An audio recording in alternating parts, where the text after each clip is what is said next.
LoveLore Library. Chapter 149. 3 days later, the plum blossom meet was held as scheduled. The imperial plum blossom garden on the outskirts of the city was filled with the fragrance of flowers. Plum blossoms were in full bloom, reflecting the snow. From a distance, it looked like a dreamy sea of flowers. This year's plum blossoms had bloomed especially early and luxuriantly. Beneath the sea of plum blossoms, a banquet had long been set up. Princess Chomping and Crown Prince Long Tianma sat on the left and right of the main seats. The first seat to the Crown Prince's left was Western Zhou's Princess Rongla, Duan Miao. Although there were quite a few distinguished scholars attending this banquet, most of them were women. Long Tianma hadn't wanted to come, but he'd received Imperial Father's orders last night to accompany the princess. A few days ago, someone had spread a rumor that Imperial Uncle Qin had been accompanying Princess Rongla the entire time. It looked like the rumors were false. Imperial families were the most heartless. Every woman in the imperial family, regardless of whether they were wives or concubines, was a tool. When they were useful, they'd be fought over until their heads bled. When they weren't useful, they'd be cast aside like a pair of worn-out shoes, to say nothing of a crown prince's woman. If Duan Miao wanted to marry him, he wouldn't even blink an eye. Unfortunately, everyone knew that Duan Miao's heart was with the Duke of Qin. Although Western Zhou and Tianning were allied by marriage, they each had their own plans. Imperial Father desperately hoped that Princess Rongla could marry him as soon as possible so that the two countries could cooperate further. Especially when it came to the defense of the northeast border, they could reach a consensus as soon as possible to resist the Tianli dynasty. Unfortunately, Western Zhou's emperor had already said that Princess Rongla had to find her ideal husband before marrying him. Who else but Imperial Uncle Qin could be her ideal husband? However, Duan Muyao still hadn't made a public statement about this secret. No one dared to guess Imperial Uncle Qin's stance on this matter, so the matter was delayed. Yao Yao, try this plum blossom tea. Can you only drink it in Tianning? Long Tianma found a topic to talk about and called her Ao Yao to close the distance between them. But Duan Muyao didn't give him any face at all. Instead, she called him Your Highness Crown Prince and maintained her distance. Your Highness Crown Prince, is it more appropriate to call me Rongla? Long Tianma's eyes flashed with anger, but he hid it very well. This woman was very beautiful, and she was indeed good at both civil and martial arts. However, from the bottom of his heart, he really looked down on this woman. If not for the fact that she was the legitimate princess of Western Zhou, he would not even look at her. Although he was angry, Long Tianma's tone was still gentle. I heard that Uncle Qin will travel after the new year. Does Princess Rongla know where he will go? Duan Muyao turned to look at him, shock written all over her face. She hadn't gone back with her imperial brother, but had stayed in Tianning to celebrate the new year. She was hoping to find a way to settle the marriage after the new year, but she never expected her senior brother to be heading out. Emperor Tianhui had promised her in secret that she'd find her Mr. Right, but did those words still count? Long Tianma was very satisfied with Duan Miao's reaction. Princess Rongla doesn't seem to know about this yet. It seems like I'll have to wait for Imperial Aunt Qin to come before asking her. As he spoke, he picked up the teacup and took a sip. But Duan Miao's face had completely changed. Han Yinshi. How could Han Yinshi know senior brother's whereabouts? How was that possible? By now, most of the invitees had already arrived and were chatting in twos and threes. Of course, the hottest topic was Han Yinshi. Would Han Yinshi come? The Plum Blossom meet wasn't just a place to test one's interpersonal relationships, but their talents as well. Han Yinshi's interpersonal relationships aside, she didn't even have a single close friend in the circle. As for her talents, that was the highlight of the day. Han Yinshi was a commoner's daughter. How could a medical family compare to the imperial clan and nobles? Moreover, she hadn't been favored since childhood and hadn't received any training. What talents could she have? What gave her the confidence to participate in the plum blossom meet? The plum blossom meet wasn't just for eating, chatting, and admiring the flowers. Apparently, many people in and out of the palace were betting on whether Han Yunxi would dare to show up today. But amidst the whispers, a eunuch announced in a loud voice, "Qin Wangfei has arrived. Miss Wanru has arrived, she's here." She really dared to show up. In an instant, everyone looked towards the source of the voice and saw Han Yunxi dressed in an elegant and refined snow-white dress. Her entire body was snow-white, with only a plum blossom jade belt around her waist. White dress and red jade. This was such a simple combination, but it made people's eyes light up. She instantly defeated all the luxuriously dressed women present. Of course, Murong Wanru, who was walking beside her, also looked dull. Due to Han Yunxi's status, even if everyone was unwilling, they still stood up to welcome her. However, Duanmu Yao was sitting calmly and stood out among the standing crowd. Han Yunxi walked closer before lazily standing up. She didn't even greet her. Long time no see.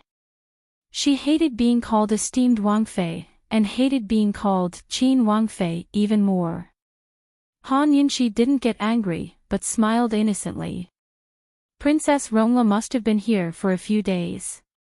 I thought your senior brother would bring you home for tea, but you never showed up. Then she assumed the posture of a hostess. How about you come back with me after this banquet ends and drink tea in my courtyard? She didn't care whether Duanmu Yao would really marry into the Duke of Qin's estate. She didn't care about Long Fei Ye's attitude. In any case, she'd steeled her heart. No matter who wanted to bully her or give her a hard time, there was no way. Duanmu Yao's hands clenched into fists in her sleeves at these words. Without a doubt, Han Yunxi's words had hit her sore spot. She knew best what kind of position she held in the Duke of Qin's heart. That day, she'd only accompanied him because Emperor Tianhui had forced her. That day, her senior brother hadn't even said more than 5 sentences to her. Alright, I'll definitely find senior brother to play with another day. Duanmu Yao held back her temper as she replied. Han Yunxi, don't be so pleased with yourself too early. You'll see what happens later. Han Yunxi sat down between Duanmu Yao and Long Tianma. As for Murong Wanru, she didn't receive such high treatment and could only sit below. Princess Chongping didn't speak the entire time, but she kept shooting glances at Han Yunxi while laughing coldly in her heart. Today's banquet was all for Han Yunxi's sake. Han Yunxi would definitely be the main character, but she'd be the one to make a fool of herself. Compared to Princess Chongping, Crown Prince Long Tianma was much more polite. As soon as Han Yunxi sat down, he spoke. Imperial Qin aunt, I heard Imperial Qin uncle will be leaving after the new year. His voice wasn't loud, but it was enough for Duanmu Yao to hear. Without a doubt, he was doing it on purpose. Even if he didn't like her, he still wanted to win over Duanmu Yao. But to do that, he'd have to make her give up on the Duke of Qin. Han Yunxi never expected Long Tianma to suddenly ask her about Long Fei Yi. Moreover, she'd never heard of such a thing. Alright, she knew less about him than anyone else. She was about to answer truthfully when she saw Duanmu Yao shoot her a hostile look. Han Yunxi admitted that she was very bad. Without thinking, she said, Who did you hear that from? The Duke of Qin has only told me about this. Long Tianma smiled. Naturally, I heard it from Imperial Father. Emperor Tianhui. Duanmu Yao narrowed her eyes. Emperor Tianhui clearly knew Long Fei Yi was leaving, but why didn't he tell her? Abominable. Imperial Qin aunt, where is Imperial uncle planning to go? How long will he be gone for? Long Tianma asked next. You can ask your Imperial father, Han Yunshi replied offhandedly. Imperial father isn't sure either. That's why he had me ask you. Long Tianmo lowered his voice. Han Yunshi smiled mysteriously. It's a secret. Duan Muyao didn't know why Long Mo was asking these questions, but when she saw Duan Muyao's dark expression, she felt especially pleased. She discovered that Duan Muyao and Long Feiyi weren't close at all. At the very least, Duan Muyao was the same as her, unaware that Long Feiyi was leaving after the new year. Thinking up to here, Han Yunshi's mood improved without her noticing. While they were chatting, a eunuch's loud announcement drew everyone's attention once again. Marquis Pingbei's estate, Gongzi Che has arrived. Marquis Pingnan's estate, Gongzi Mu has arrived. Marquis Pingbei and Marquis Pingnan were known as the North and South Lords. Although they were well known, they didn't have a good reputation. Marquis Pingbei's only son, Zhangsun Che, was also known as the North Lord. He was dressed in white robes and held a folding fan in his hand, looking extraordinary and distinguished. He was not only famous for his scholarly talents, but also for his dissolute nature. He'd just turned 18 this year, but already had 10 concubines. There were rumors that he'd even touched his father's concubines. He was simply a beast in human form. Marquis Pingnan's only son, Li Muge, was known as Nan Gongzi. He was dressed in purple and similarly held a folding fan in his hand. At first glance, he looked clean and pure, like a banished immortal. However, upon closer inspection, one would see that his hand was holding a lotus flower and his feet were taking small quick steps. He was more feminine than a woman. His homosexual tendencies had long been an open secret. The appearance of the North and South Lords caused quite a stir.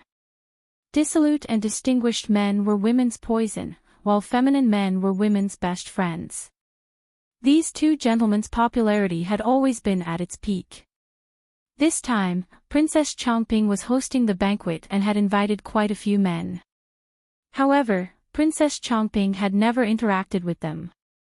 Why did she invite them this time? Not minding the crowd's timid discussions, Princess Changping playfully glanced at Murong Wanru. Murong Wanru returned a meaningful look. The two had a tacit understanding, as if they were hiding some secret. Han Yunshi was also puzzled. She sized up the North and South Lords and felt that something wasn't right, but she couldn't put her finger on it. Very quickly, everyone had arrived and the banquet began. This year's plum blossom meet had the theme of plum blossom tea and pastries. All kinds of unique pastries and tea were served. Unfortunately, none of them were in the mood to taste it. Looking at Han Yunshi sitting high above, they were filled with envy, jealousy, and hatred. They were also eager to give it a try. They couldn't wait to see Han Yunshi make a fool of herself. A commoner girl with a lower birth than them was simply an insult to the three words, Qin Wangfei. She actually dared to sit so calmly and leisurely. Today's opportunity had come. They wanted to beat this woman back to her original form. They wanted to break her laughable pride and blind arrogance. They wanted to let her know that even if she really thought of herself as a scallion, no one would eat her as dipping sauce. As a matter of fact, Princess Changping hadn't even spoken yet, but there was already someone who couldn't restrain herself. This person was none other than the youngest daughter of the Minister of Personnel, Madame Su's younger sister, Su Yunrong. She stood up and respectfully said, "Your Highness, the plum blossoms are in full bloom this year. Why don't we sing the plum blossoms?" Sing the plum blossoms. Princess Changping had been waiting for someone to speak. She was overjoyed and excitedly stood up. Miss Su is so refined. This is a good idea. Chapter 150. This was a good idea. Han Yunshi was thunderstruck. She knew very well that between women, the most basic form of competition was the zither, chess, calligraphy, painting, poetry, and song. However, these women had been fighting since they were young. Weren't they tired of it? She was already tired of reading harem novels. What was so good about this idea? Han Yunshi's interest was waning, but the crowd's excitement was ignited. They immediately became excited. Praising the plum blossoms is appropriate for the occasion. We won't let down this garden of flowers. I was just about to suggest that everyone compose a poem. We'll let Her Highness pick a few good ones and make them into a booklet. We'll send it to the Empress later. Good, good, good.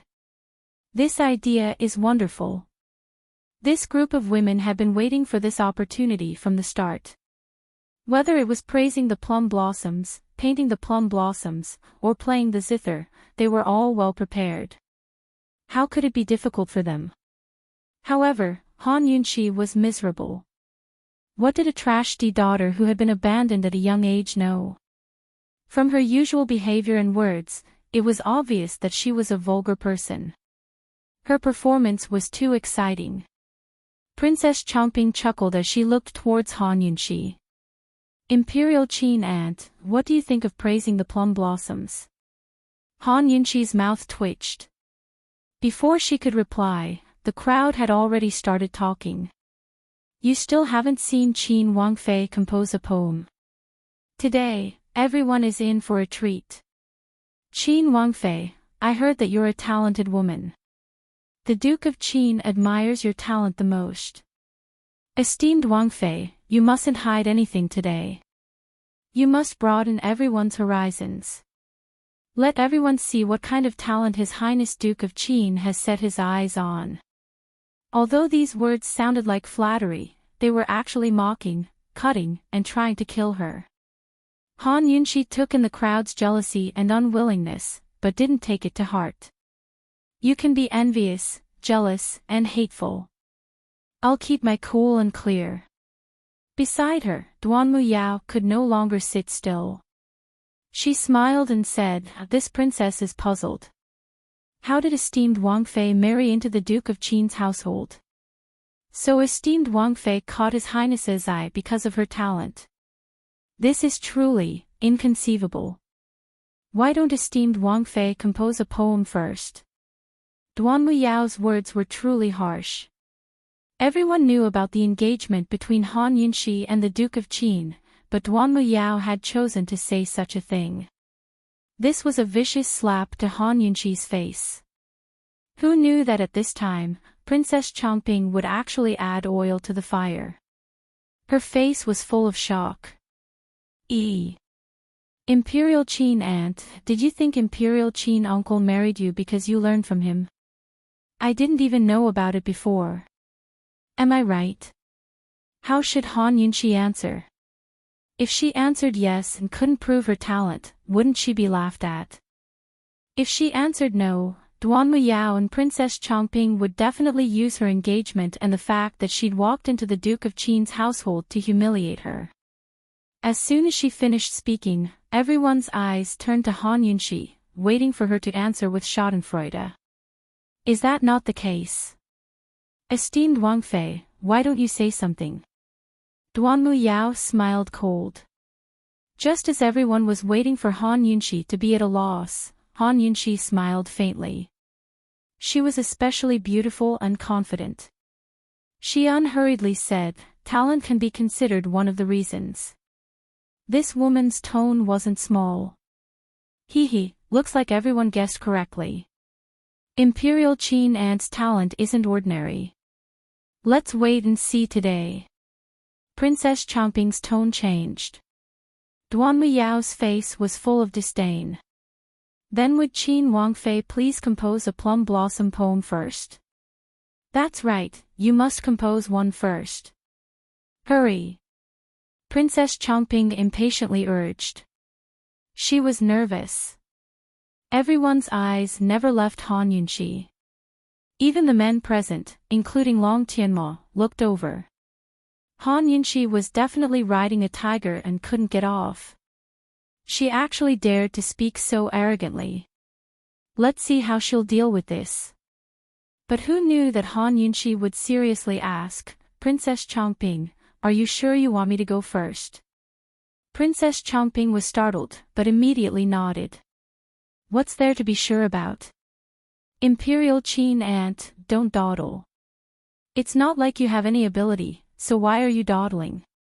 Can't you see that everyone's waiting? I'm looking forward to it. Duanmu Yao smiled arrogantly. Esteemed Wang Fei, don't be so modest. Let's begin. Han Yunxi, this princess must see how you can open your mouth today.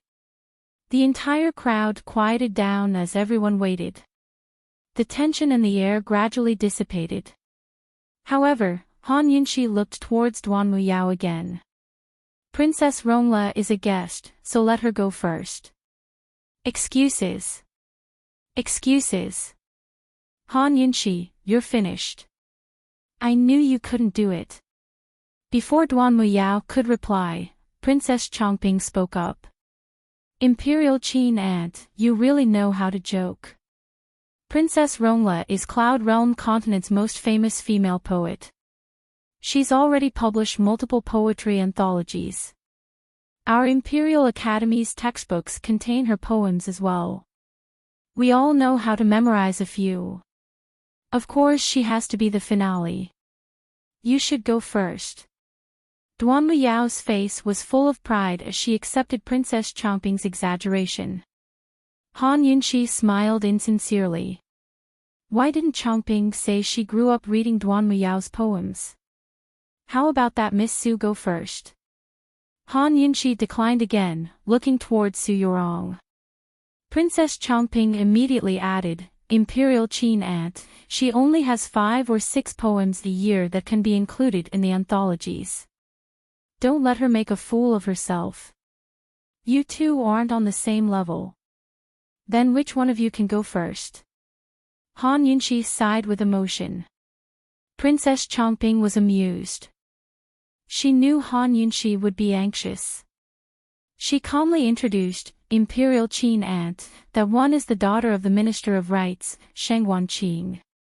She could compose poems at the age of 3 and was famous in the capital at 7. That one is the Duke family's 7th young Miss Su Yingxue. Her poems are well known in the capital. Also, this one is even more extraordinary. Her poems make even the grand scholar admit his inferiority. Princess Chongping flaunted a bit before smiling. Of course, none of them can enter Imperial Qin Uncle's eyes. They can't compare to you, so don't decline anymore. Come on, have a poem. Han Yunxi was truly frightened. She didn't expect there to be so many experts. But if Princess Chongping wanted to use these methods to raise her up, then make her fall even more miserably, then she was gravely mistaken. She lazily stretched her waist and looked at the crowd. Smiling, she said, Chongping, you mean to say that they're all inferior to me? If I go first, then they won't have to waste any more time, right? When these words came out, everyone was stunned.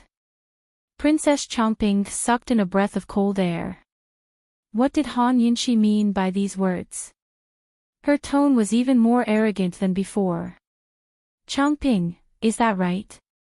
Han Yunxi asked again. Princess Chongping couldn't believe it, but she still nodded resolutely. Yes. Han Yunxi, since you want to court death, then I'll let you die even more miserably. Han Yunxi nodded her head in satisfaction. She really didn't want to listen to a bunch of women composing poems in such a genteel manner.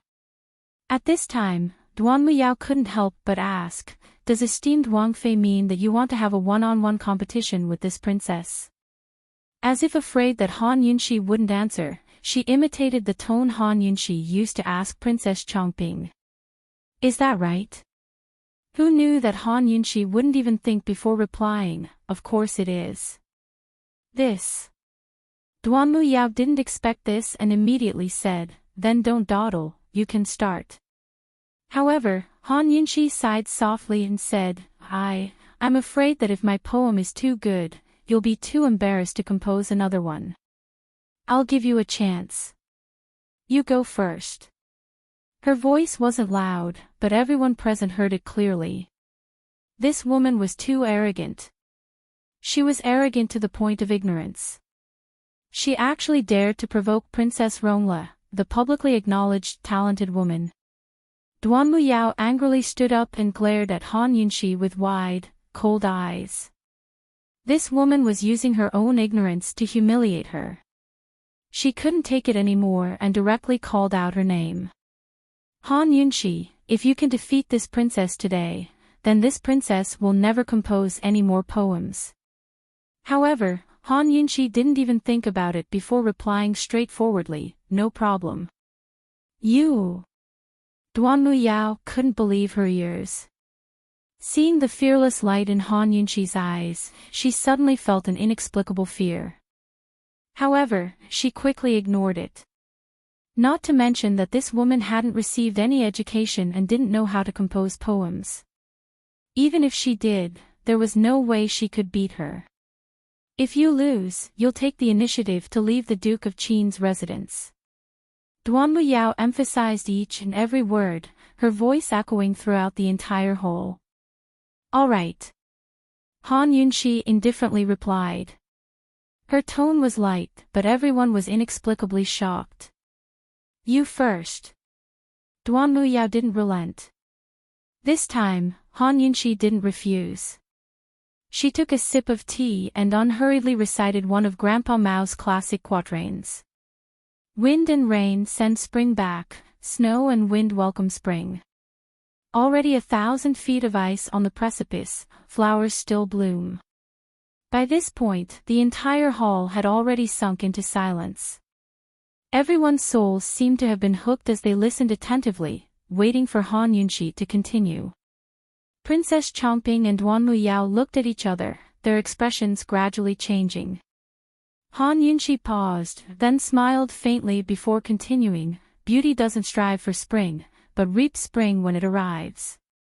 When the mountain flowers bloom, she smiles in the midst of the thicket. When she finished reciting, Princess Changping was stunned. As for Duan Muyao, she only felt that the entire world had quieted down after Han Yunxi's last 3 words, smiles in the midst of the thicket. It was so quiet that she could only hear her own heartbeat. Thump. Thump. Thump. Heavens! Did she hear wrongly?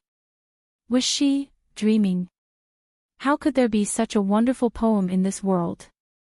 It was so wonderful that even though it came from Han Yunxi's mouth, she couldn't help but be willing to accept its goodness, its wonder. When praising plum blossoms, other than praising the character of the plum blossoms, it mostly expressed the poet's loftiness and self-admiration. However, Han Yunxi's poem was completely different. That line, when the mountain flowers bloom, she smiles in the midst of the thicket, simply defeated all the other masterpieces. It expressed a humble, refined, and magnanimous attitude. Duan Muyao looked at Han Yunxi in disbelief, then fell heavily to the ground, her beautiful face drained of color. At this time, everyone was still carefully savoring Han Yunxi's 2 lines. They were incomparably surprised and shocked. After a long, long silence, Long Tianma suddenly clapped loudly. Good! Excellent! Wonderful! Imperial Qin Ant, you've truly hidden your depths. Today, you've finally opened everyone's eyes. Long Tianma was too surprised. Even if it was a man, he didn't have the integrity and bearing of that poem. The words were like the person, and the poem was also like the person. This woman was indeed very arrogant, but she had the qualifications to be arrogant. She really was a strange woman. How many more stunning aspects of her had yet to be revealed? Chapter 151. Long Tianma stared at Han Yunxi in disbelief. This was the second time he'd seen her up close. The first time was when she'd cured his strange illness and saved his life. The feeling this time was completely different. No matter how much he tried to ignore it, he couldn't fool himself. He liked this woman. Moreover, he knew that she was different from Duan Muyao. Duan Muyao could help him secure his position as crown prince and the throne in the future, but Han Yunxi could bring his life to a whole new level. However, he constantly reminded himself of one fact. The man behind this woman could also help him ascend to the throne, but he could also easily destroy everything he had now. He couldn't afford to offend him. How could an ant shake a tree? How could a lone star compete with the brilliant moon? He could only secretly hope that the Duke of Qin hadn't discovered this woman's difference. Perhaps the proud and aloof Duke of Qin would miss this woman. Perhaps, one day in the future, there would still be hope for him.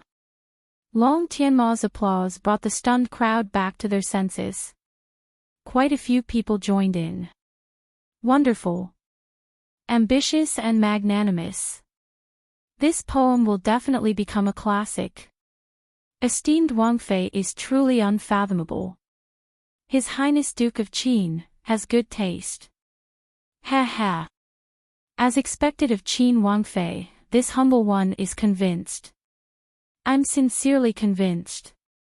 Without a certain level of magnanimity, it's impossible to write such a poem. Esteemed Wang Fei, we really don't need to continue. Many of those who had been waiting to see Han Yunxi make a fool of herself were openly praising Han Yunxi. They were willing to admit their inferiority. When one reached a certain height, many people would be jealous. But when one reached true heights, those who envied one would only look up to one. Han Yunxi didn't like plagiarizing, but if this method could shut these people's mouths and let these self-righteous women know that there was always someone better than them, then she was very willing to be a lay feng for once. Now, it was time for her to take revenge. She looked at Duan Muyao and smiled faintly. Princess Rongla, it's your turn. Only then did Duan Muyao recover from her shock. Her heart skipped a beat and her body trembled. It was time for her to perform. However, if she didn't do anything better, then she would just be a foil and a disgrace. Moreover, Han Yunxi had just said that she was afraid that if her poem was too good, she would be too embarrassed to compose another one. Now, if she really did it, it wouldn't be as good as her in comparison. Wouldn't it really be like what she said, and she would lose even more face? What should she do? Originally, she had wanted to embarrass Han Yunxi, but now she was being watched by everyone. She was stuck between a rock and a hard place. As time passed, the crowd grew quieter and quieter. Duan Muyao's face gradually turned red. She wanted nothing more than to find a hole to crawl into. Everyone was waiting. Those who'd stood up earlier, those who'd been called out by Princess Chongping, were all rejoicing that they hadn't gone up. Otherwise, the ones who'd be embarrassed right now would be themselves. Han Yunxi, this woman, was too frightening. She hid her strength too deeply.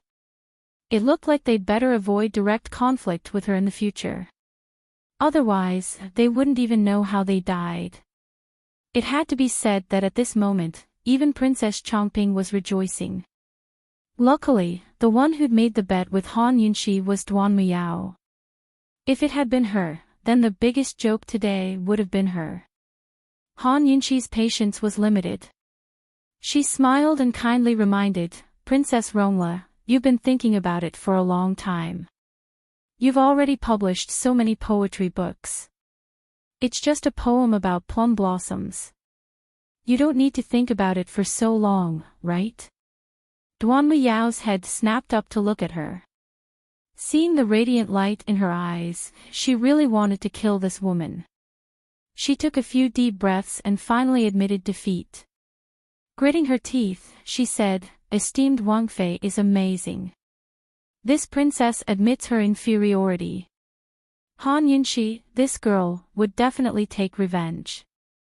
She wasn't modest in the slightest as she laughed. Didn't I remind you long ago? You still insisted on me going first and insisted on making a bet. Now, you'll have to fulfill your end of the bet, right? Duan Muyao was so angry that she could taste blood in her throat.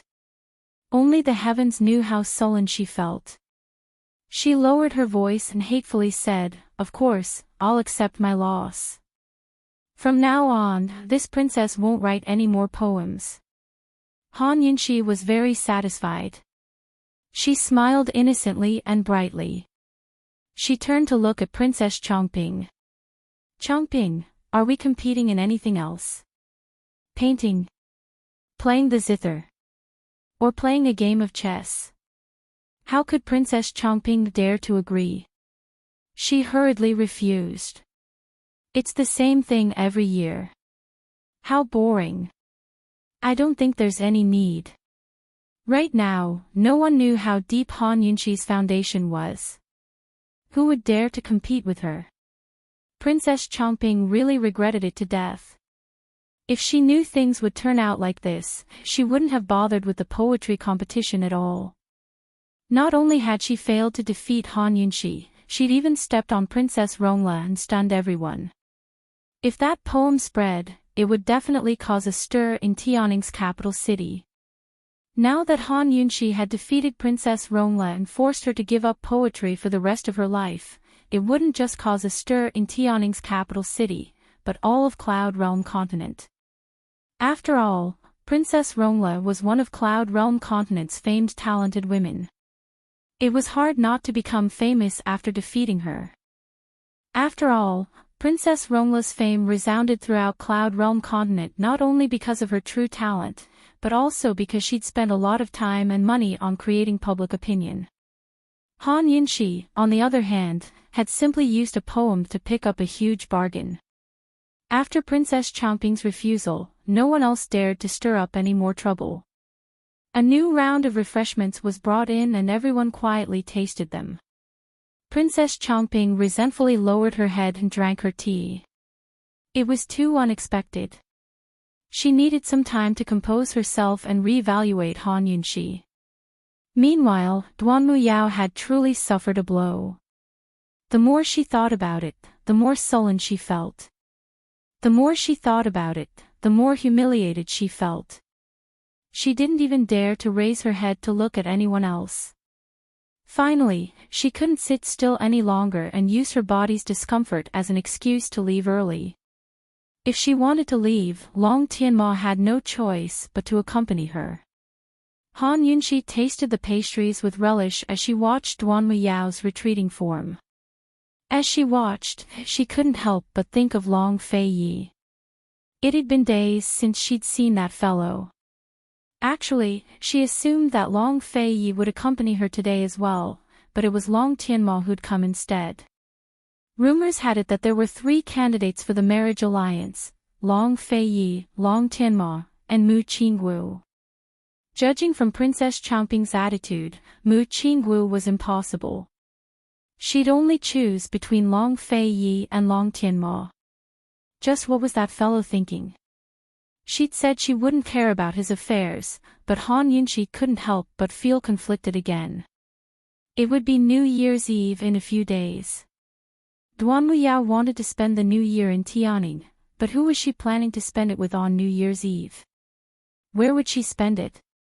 Would there be news of the marriage alliance after New Year's? Was it true that Long Fei Yi was going to travel after New Year's Eve? Soon enough, plum blossom wine was brought in. Princess Chongping finally lifted her head and discovered that Murong Wanru had been giving her meaningful glances the entire time. Princess Chongping glanced at the plum blossom wine, a trace of coldness flashing through her eyes. She pulled herself together and nodded towards Murong Wanru, indicating that she shouldn't worry. By the time the plum blossom wine was served, the plum blossom meat was only halfway over. Although Han Yunxi had stolen all the limelight in the first half, there was still the second half. Princess Chongping had made ample preparations this time. How could she let Han Yunxi off so easily? The best part was in the second half. Plum blossom wine was a specialty of the plum blossom meat. It was brewed from last year's plum blossoms and snow. Although the wine was fragrant, it was very easy to get drunk. Most people would stop after tasting it. Of course, there were often people who drank excessively and accidentally got drunk. They could only be sent to a distant room to rest for the night before returning by themselves the next day. After tasting a few mouthfuls, Princess Chomping spoke up. Every year there's only poetry and songs. The four arts are so boring. We've had enough of admiring the plum blossoms. I think we should try something new. How about it? I presume the princess has a good idea. Murong Wanru, who'd been silent all this time, finally spoke up. The other girls beside her also chimed in. Yes, we should try something new. This year the princess is hosting, so what she says goes. Your Highness, if you have any good ideas, quickly say them. Princess Chomping chuckled. This year, Imperial Mother isn't here. How about we play something big? Han Yunqi's heart thumped at these words. She was on guard. However, almost everyone present was delighted and agreed. The atmosphere was lively. Princess Chomping stood up. Let's have a drinking competition. Let's have this plum blossom wine. Fresh. Let's have this. Your Highness, this is a good idea. We women don't lose to men. Today, let's have a drinking competition. A drinking competition was much more fun than a poetry competition, especially for many of the women present. This was a rare opportunity to let go of their restraints and reveal their true natures. Everyone was in high spirits. Since the Empress wasn't here, Princess Chomping was hosting. In any case, with Princess Chomping's support, no one was afraid of anything. Of course, many of the men were in a wait-and-see mode. They didn't plan on participating. After all, a drinking competition with women was somewhat unfair. Watching women compete in drinking was a great joy in life. However, the North and South young masters were eager to give it a try. The joy in their eyes was hard to hide. Gongzi Che lightly fanned himself with a charming smile. Princess Chomping, how should we compete? Princess Chomping was waiting for these words. She immediately replied, in previous years, you newcomers would have to perform. I think this year, we'll have a drinking competition. Do you dare? Newcomers referred to those who were attending this year's banquet for the first time. In other words, Han Yunqi and the North and South young masters.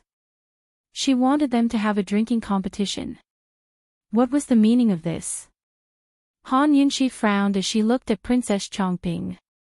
Chomping, speak clearly. You want this Wang Fei to compete in drinking with men. What do you mean? Princess Chomping pretended not to understand the meaning behind Han Yunqi's words. She earnestly replied, it means that you three newcomers will compete to determine a champion. Then you'll start defending the ring. Esteemed Wang Fei, you wouldn't be afraid, right? It's fine if you don't dare. Just admit defeat and withdraw. As soon as she finished speaking, Murong Wanru opened her mouth. Sister-in-law, everyone's in high spirits. Don't be a wet blanket. That's right, that's right.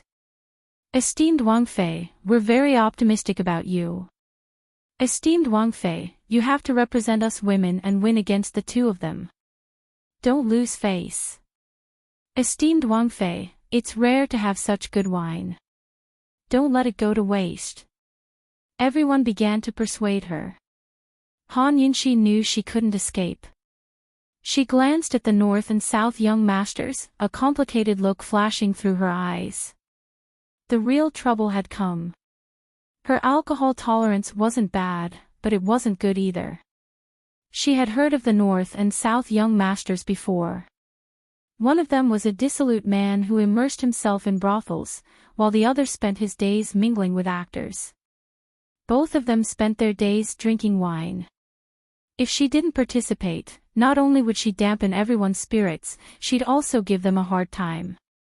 But if she did participate, it would be a tough battle.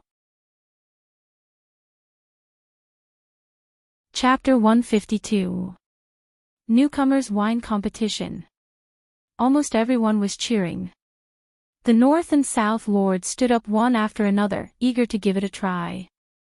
Han Yunshi had just stolen the limelight. If they could win this wine competition against Han Yunshi, then even if their fame wasn't as great as Han Yunshi's, they would at least be on par with her. Wasn't the purpose of participating in the plum blossom meet to become famous? When a woman became famous, she would attract a group of admirers. For men, it was the same. Fame and fortune. When one's fame grew, there would naturally be benefits to be gained. Esteemed Wang Fei, since everyone is so enthusiastic, you shouldn't disappoint them. North Lord Zhang Sun Che smiled as he walked out, fanning himself with a fan in his hand. His distinguished and elegant bearing and bewitching smile made it impossible for any of the girls to take their eyes off him. Of course, Han Yunshi wouldn't even spare him a glance after seeing a true evildoer like Gu Qishao. With the North Lord's appearance, the South Lord Li Muge didn't want to be outdone. He followed closely behind, walking to the center of the banquet. Opening his fan, he covered half of his face, which was even more delicate than a girl's. He pouted, "Esteemed Wang Fei, to be able to compete with you in wine is this little one's fortune. Don't disappoint this little one and hurt his heart." Han Yunshi almost vomited. The North and South lords were simply one evildoer and one evildoer, a perfect match. Imperial Aunt, why are you so unhappy? What's the big deal about a competition? I didn't expect you to be so afraid of losing. Princess Chongping urged. She couldn't wait any longer. At this time, Han Yunshi stood up, calm and composed. Of course we can compete. But, how will we compete? What will happen if we lose? What will happen if we win? Shouldn't we at least make it clear? Whether it was a blessing or a disaster, she couldn't avoid it. She threw caution to the wind. Although it was more troublesome, she hadn't tried it before. She might not lose. Today, she had to do her best to convince these people and become the biggest winner of the plum blossom meet. She would be the only winner. Let's see who would dare to find trouble with her in the future. Seeing Han Yunshi agree, Princess Chongping was overjoyed. She stood up as well. You three newcomers will fight. The winner will be the arena master. You will guard the arena and accept challenges from others. If you lose. Before Princess Chongping could finish speaking, Han Yunshi interrupted her. If you lose, take off your pants and run a lap around Xuanwu Street. Cough. Cough cough. Hearing these words, Princess Chongping choked and coughed several times. The surrounding people were all stunned. Many of the maidens' faces flushed red. Even the males were looking at each other in dismay, unable to believe what they were hearing. Han Yunshi, oh, Han Yunshi. Last time, you made a bet with Mu Luiyue about taking off your outerwear. This time, you actually want to take off your pants. Are you still a woman? You are really ruthless. Are you that confident of winning? Unexpectedly, Han Yunshi added, this rule isn't limited to just us three newcomers. It's the same for those who challenge the arena master. If you win, you'll be the arena master. If you lose, you'll have to take off your pants and run a lap around the arena. Since you're going to play, you might as well play big. Hearing Han Yunshi's words, the women who'd been itching to give it a try all turned ghastly pale as their hearts beat like drums of retreat. Although the outcome wasn't certain, the rules were set. Once they participated in a drinking competition, there would be risks. Who would dare to let themselves take such a risk? One had to know that Mu Luiyue had such a prominent status and was also Princess Chongping's close friend. Even if someone else took her place, her reputation would still be ruined. If they were to lose, wouldn't they end up even worse off than Mu Luiyue? The crowd was silent. The North and South young masters, who were as ostentatious as flowers, were also silent, their faces filled with disbelief. Very good, just now everyone was urging and even provoking Han Yunxi. Now, it was Han Yunxi's turn to provoke. She raised her brows and looked at the North and South young masters, smiling. Since the two young masters are in such a good mood, why don't we play a bigger game? You wouldn't dare, right? The North young master, Zhang Sun Che, had never been able to withstand provocation. After hesitating for a moment, he couldn't help but smile from ear to ear. How could we not dare? As long as the Wang Fei is willing, this one will definitely accompany you to the end. He thought. Han Yunxi was at most a woman. Although her background was ordinary, she was still a well-behaved girl. How many opportunities did she have to compete in drinking? How good could her alcohol tolerance be? She proposed such a frightening condition, most likely to scare everyone away. Others might fall for it, but he wouldn't fall for it. She, as a woman, could afford to play, but as a man, how could he not dare to play? What would others think if this spread out? A man versus a woman, who was afraid of who? Once the North young master agreed, the South young master, Li Muge, couldn't refuse. Although he was extremely unwilling and didn't have the guts, the North young master had already agreed. If he backed down, wouldn't he become a laughingstock?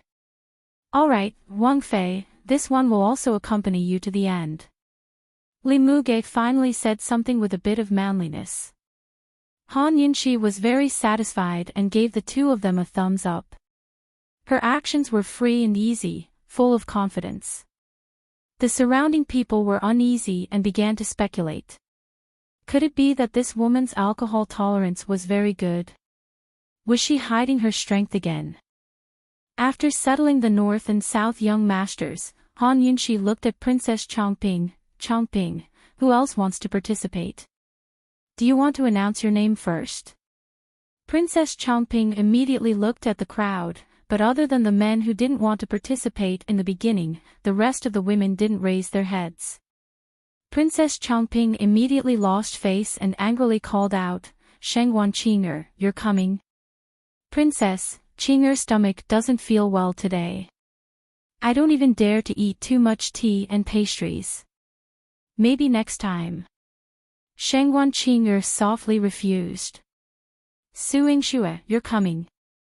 Princess Changping asked again.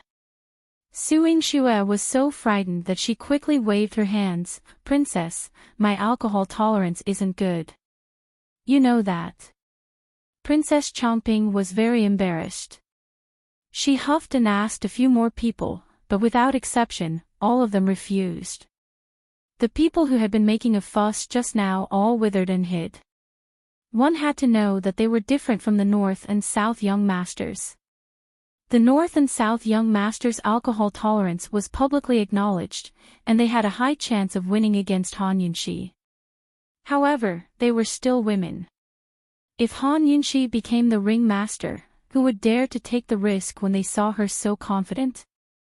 Who knew how much she could drink? If either the North or South young masters became the champion, then they would lose for sure. At the very least, even if they could win, once they won and became the champion, they would have to accept other challenges. Who could guarantee that they would always win? This was a business that would definitely suffer a loss. Princess Changping was about to ask again, but Han Yunxi stopped her. Changping, you're also participating, right? Ah. When these words came out, Princess Changping immediately became nervous. She kept asking others, why didn't she think of herself? She definitely wouldn't participate. How could she take such a risk? She felt awkward and pretended to casually glance at the sky. I think I'll pass. It's getting late. Maybe by the time the three of you are done, the sky will be dark. This time, I'll let you guys fight first. Princess Changping thought that Han Yunxi was simply too arrogant. Did she think she was so great after being in the limelight just now? She actually dared to propose such a bet. The North and South young masters weren't easy to deal with. Otherwise, she wouldn't have risked being scolded by her imperial mother to invite them. It didn't matter if others didn't fight. As long as Han Yunxi fought, as long as Han Yunxi got drunk, everything would be easy to handle. As for the bet, it could only be said that Han Yunxi brought it upon herself. She was seeking death. After confirming that no one else was participating, Han Yunxi finally let out a breath of relief. She had proposed such a bold bet in order to make others cower in fear. Chapter 153. In the midst of the discussion, many people were already waiting for the time to pass, wanting to see Han Yunxi lose. If she lost, she would have to fulfill the terms of the bet. Mu Liuyue's reputation had just gone down the drain, and now Han Yunxi, who had personally set the terms of the bet, was also going to fulfill it. This was simply the capital's biggest show of the year. Who wouldn't look forward to it? If news of this spread out, the entire imperial capital would be shaken. Of course, Princess Changping and Murong Wanru were also looking forward to it. However, compared to the bet, they were looking forward to Han Yunxi getting drunk even more. Many people left their seats and came forward, wanting to see more clearly. There were also many people sitting in groups of 3 or 5, whispering. Murong Wanru slipped to Princess Changping's side and whispered, "Princess, are you ready?" Princess Changping's gaze never left Han Yunxi. Her lips curved in a sinister smile, and she whispered, "Don't worry, watch your show and prepare well." "Yes." Murong Wanru understood and quietly returned to her original position. No one noticed her movements. Everyone's attention was on the 3 tables in front of them. At this time, Han Yunxi finally smashed the 3rd jug and picked up the 4th. However, the North and South lords were already on the 7th jug. Princess Changping was delighted and kindly reported the numbers for the 3 of them.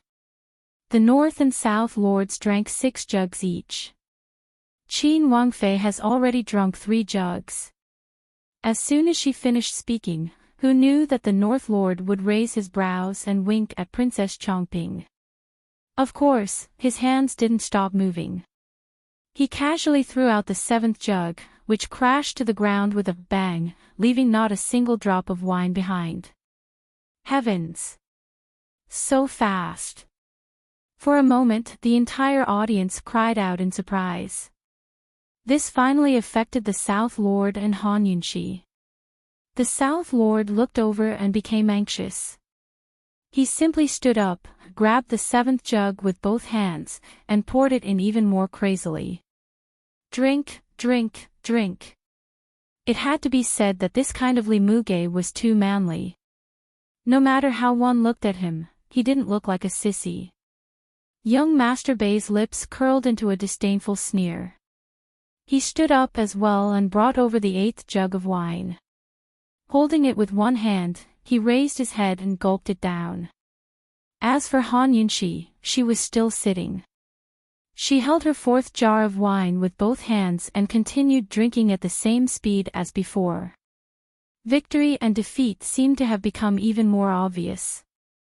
Although there was not much difference between the North and South lords, and the battle was very intense, everyone was more concerned about Han Yunxi. After all, she had lost, and there was more to see. Qin Wangfei, you're already 3 or 4 jars behind them. Good luck. Esteemed Princess Consort, don't lose face for us women. Quickly, quickly. Esteemed Princess Consort, you're really too slow. Why don't you admit defeat?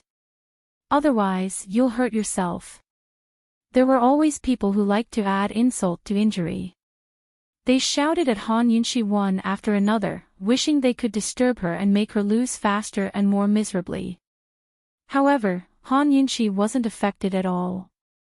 She didn't move, and her movements didn't slow down or speed up.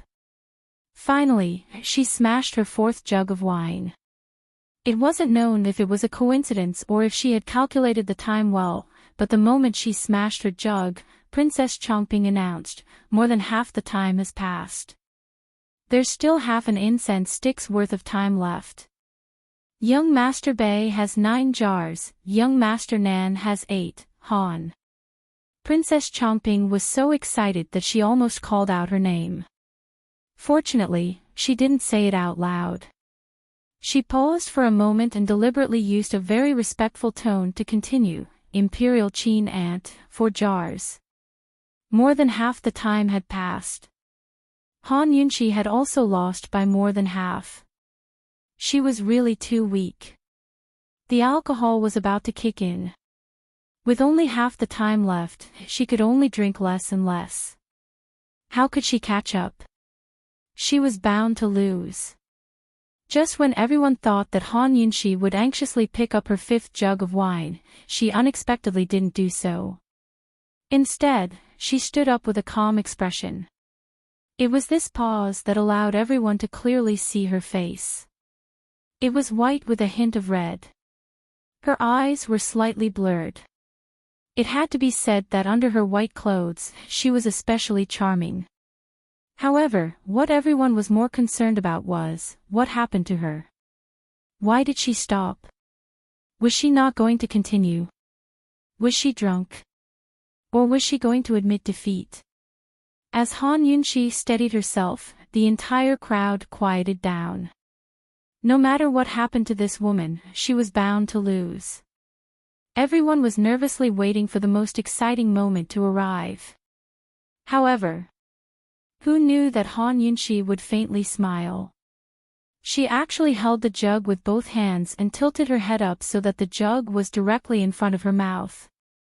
She quickly spun the jug, and in a moment, the wine gushed out like a fountain, pouring into her mouth.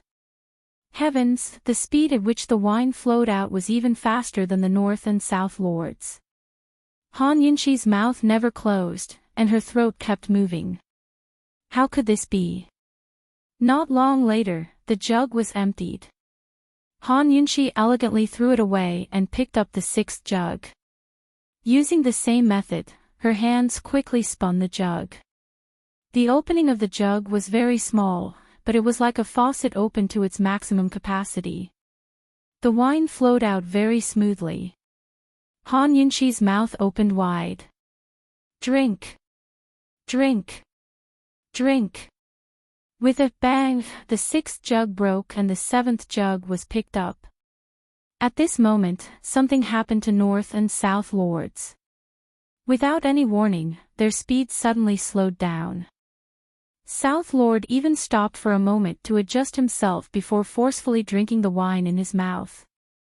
At this moment, North Lord was drinking the 9th jug, South Lord was drinking the 8th jug, and Han Yunqi, heavens, she had finished the 7th jug and was picking up the 8th jug. What exactly was going on? Everyone stared in shock, as if the person in front of them wasn't Han Yunqi, but someone else. Actually, Han Yunqi was just using a little trick to make use of the laws of physics. At the beginning, if she wildly drank, it would definitely cause her stomach to bloat to its limit. Not to mention the strength of the wine, in the end, her stomach would definitely be the first to be unable to take it. Once her stomach couldn't take it, no matter how good her alcohol tolerance was, she wouldn't be able to drink anymore. Hence, she chose a moderate speed at the beginning to allow her stomach to slowly get used to it. Gradually, it would expand in preparation for the later stages. When her stomach slowly expanded and started to get used to the large amount of water, she stood up and spun the jug to pour the wine. Don't underestimate this spinning action. This spinning action was the key to speeding up the flow of the wine. The principle was the same as flushing a toilet. Once it spun at a high speed, the wine in the jug would form a vortex and flow out of the jug at the fastest speed. Bang! Han Yunqi's 8th jug was violently smashed. This loud sound attracted the North and South Lords' attention. Actually, they had ignored Han Yunqi just now and didn't know which jug she was drinking. Intuition told them that this woman had smashed several jugs in succession. In the crowd, someone shouted, "Esteemed Princess Consort, this is the 8th jug." The 8th jug. Heavens, the North and South Lords were frightened. Their faces turned ashen. How was this possible? Are you sure? The North Lord looked towards Princess Chongping. Princess Chongping had been counting the jugs. Although she didn't believe it, she still nodded. I'm sure. This time, the North and South Lords were anxious. They both raised their heads to continue drinking. Unfortunately, it was too late. At this moment, their stomachs were so full that they were about to explode. They couldn't drink anymore. After forcing themselves to swallow a mouthful, they immediately vomited. The North Lord was fine. He only staggered a few steps and looked drunk. However, the South Lord couldn't take it anymore. He lay on the side and vomited non-stop, his body paralyzed. The South Lord was out. He lost. Seeing this, the North Lord didn't dare to drink again. He could only watch as Han Yunxi lifted the 9th jug high above her head and spun it backwards. Actually, the North and South Lords were both experienced drinkers. How could they not know that their stomachs needed some time to adjust and expand? However, when facing each other, they couldn't care less. The difference in strength wasn't that great. Victory and defeat could very well be decided by a few mouthfuls of wine. Thus, they had to give it their all from the start. They all thought that Han Yunxi would at most drink 3 jugs. Who knew that this woman had hidden her strength so well? Moreover, she was so proficient in the art of drinking. Her method of drinking far surpassed theirs. The wine flowed endlessly into Han Yunxi's mouth. She stood there, tilting her head back to drink. Although she was a woman, she was as unrestrained as a wine immortal. She had an otherworldly temperament, causing people to stare at her in a daze. Bang! When Han Yunxi smashed the 9th jug, the North Lord, who was beginning to feel tipsy, finally regained his senses. He looked at the incense stick and saw that it was almost burnt to the end. There wasn't much time left. He touched his stomach and burped. Although the alcohol had kicked in and he was drunk, he wasn't completely unconscious. He still knew what had happened. Seeing that Han Yunxi had lifted the 10th jug, he clumsily followed suit. However, it wasn't the half-finished 9th jug, but a new one. The people beside him were about to remind him when the North Lord shouted, "Drink." He shouted, "Drink." However, both his hands were pressed against the jug and he didn't move for a long time. Seeing this, Han Yunxi heaved a huge sigh of relief. She held the 10th jug of wine in her hand and didn't drink it. Actually, even though her stomach was bloated, it wasn't much bigger than the North and South Lords. At this point, she really wanted to vomit, but she forced herself to hold it in. Moreover, the moment she stopped, the effects of the alcohol kicked in. Her head was already spinning and she could not stand properly. She clenched her teeth and tried to clear her head. Everything was normal. She pretended to be disdainful and looked at the Bei Gongzi as if she was waiting for him. Seeing this, the people around them didn't notice anything strange. However, only Han Yunxi knew how much her stomach was churning. She told herself, "Steady, steady, steady." The incense stick was reaching its end. She had half a jug more than the North Lord. Once the time was up, she would win. Suddenly, the North Lord roared and lifted the jug to drink. Han Yunxi's heart skipped a beat. She wanted to force herself to continue drinking. However, the North Lord had only taken a few mouthfuls before the entire jug was smashed to pieces. Bang! The sound reverberated throughout the entire place. He lifted his head and heaved a long sigh. Then, he lowered his head and immediately vomited. His situation was similar to the South Lord's.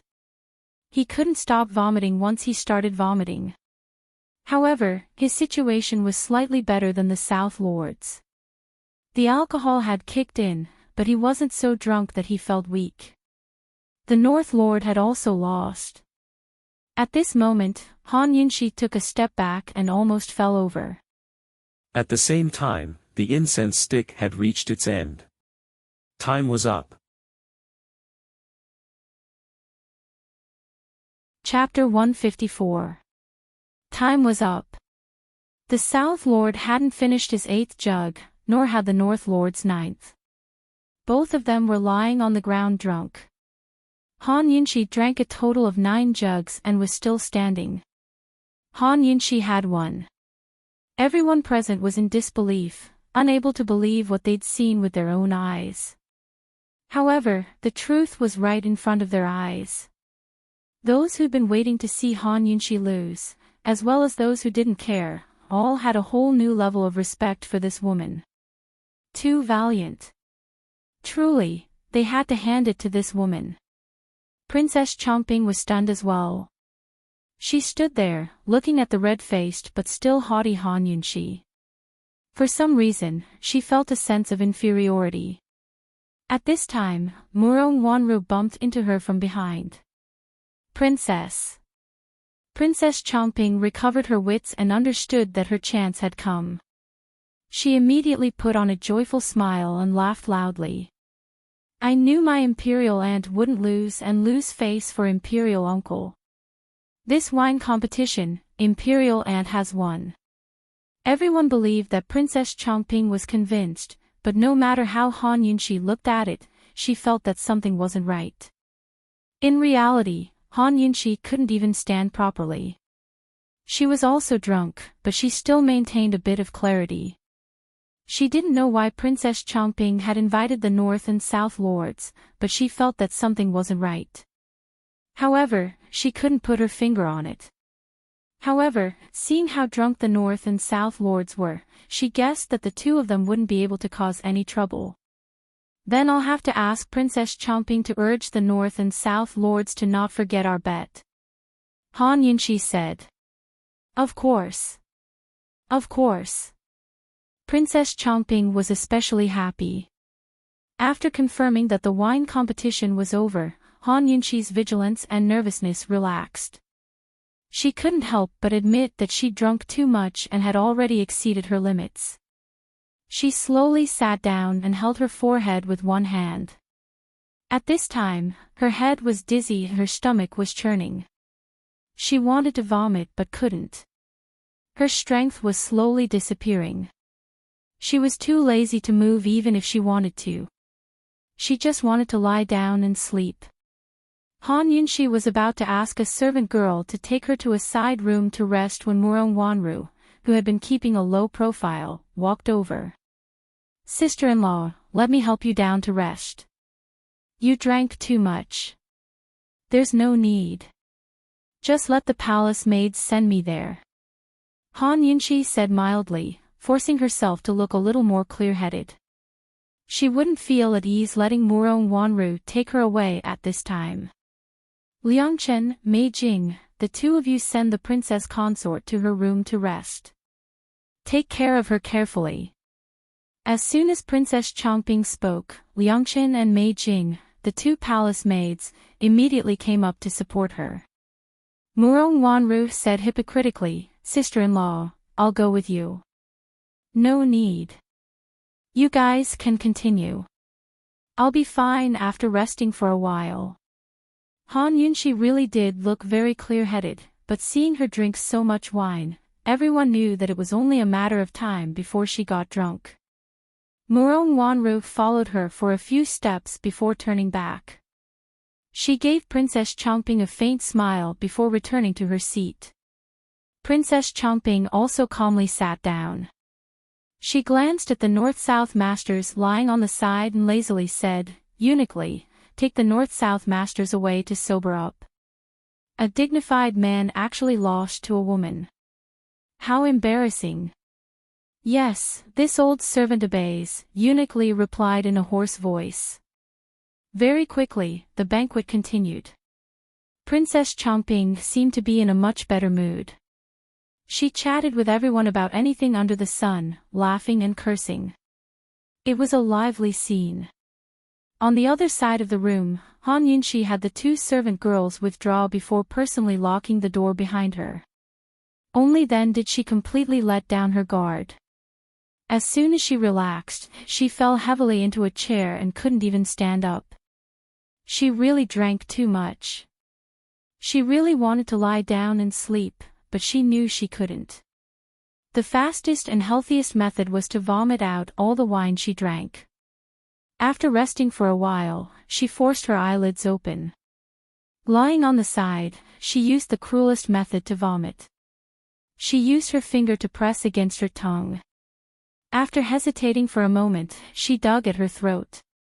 She couldn't take it anymore and vomited. This vomiting was terrible. She hadn't eaten much, so all she vomited was water and wine. She didn't know how many times she dug and how much she vomited. In the end, her 5 viscera and 6 bowels finally felt comfortable and she was much more clear-headed than before. It was just that her entire body was limp and she didn't have any strength.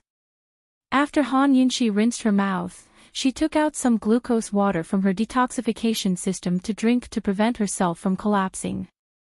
Although she was a poison doctor, her detoxification system's medicine storehouse had prepared many emergency medicines. Anyone who had gotten drunk before knew that even after vomiting and drinking glucose water, one would need to sleep for at least a few hours to recover their strength. Han Yunxi returned to the bed with difficulty and almost fell down. She didn't have any more strength to move her position.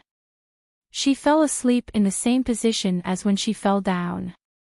The room was silent. However, not long after, there was movement from the tightly shut door. The creaking sound got louder and louder. This was obviously someone trying to pry open the door. On the bed, Han Yunxi didn't have any strength in her body. She was unconscious and didn't hear any movement at all. Very soon, with a clang sound, the door was locked and the door was carefully pushed open by someone outside. She only heard a series of whispers. She didn't know who it was and didn't know what they were talking about. She only saw a person being pushed in and with a bam sound, he collapsed onto the ground. Following that, the door slowly closed. Everything returned to its original silence. Han Yunxi still didn't know anything. Inside the door, the person who was pushed in was none other than the drunk and unconscious Master Bei, Zhang Sun Che. He laid on the ground for a while but didn't fall asleep. Instead, he turned over and faced the sky. His face was red. His ears and neck were all red. That kind of red seemed to be deeper than when one was drunk. It made people feel hot for him. At this moment, Zhang Sun Che's body was indeed hot. He was completely unconscious and his body was warm. However, as the hot feeling became more and more obvious, he seemed to have gradually regained his strength. He didn't know where this strength came from. He only felt that his abdomen was suffocating and couldn't wait to vent it out. So hot. He muttered to himself as he unconsciously tore open his collar and undid his belt. He climbed up and stumbled a few steps before he steadied himself by holding on to the table. At this moment, he suddenly saw Han Yunxi on the bed. In an instant, a wave of heat rose from his lower abdomen. Zhang Sun So couldn't help but swallow his saliva and laughed drunkenly. "Woman, hee. This prince is coming." How could he recognize that it was Qin Wangfei? His face revealed a lewd smile as he undid his belt and walked over step by step. "Little lady, this prince is coming." Seeing that Zhang Sun Che was approaching, Han Yunxi didn't move at all, as if she didn't know how dangerous her situation was.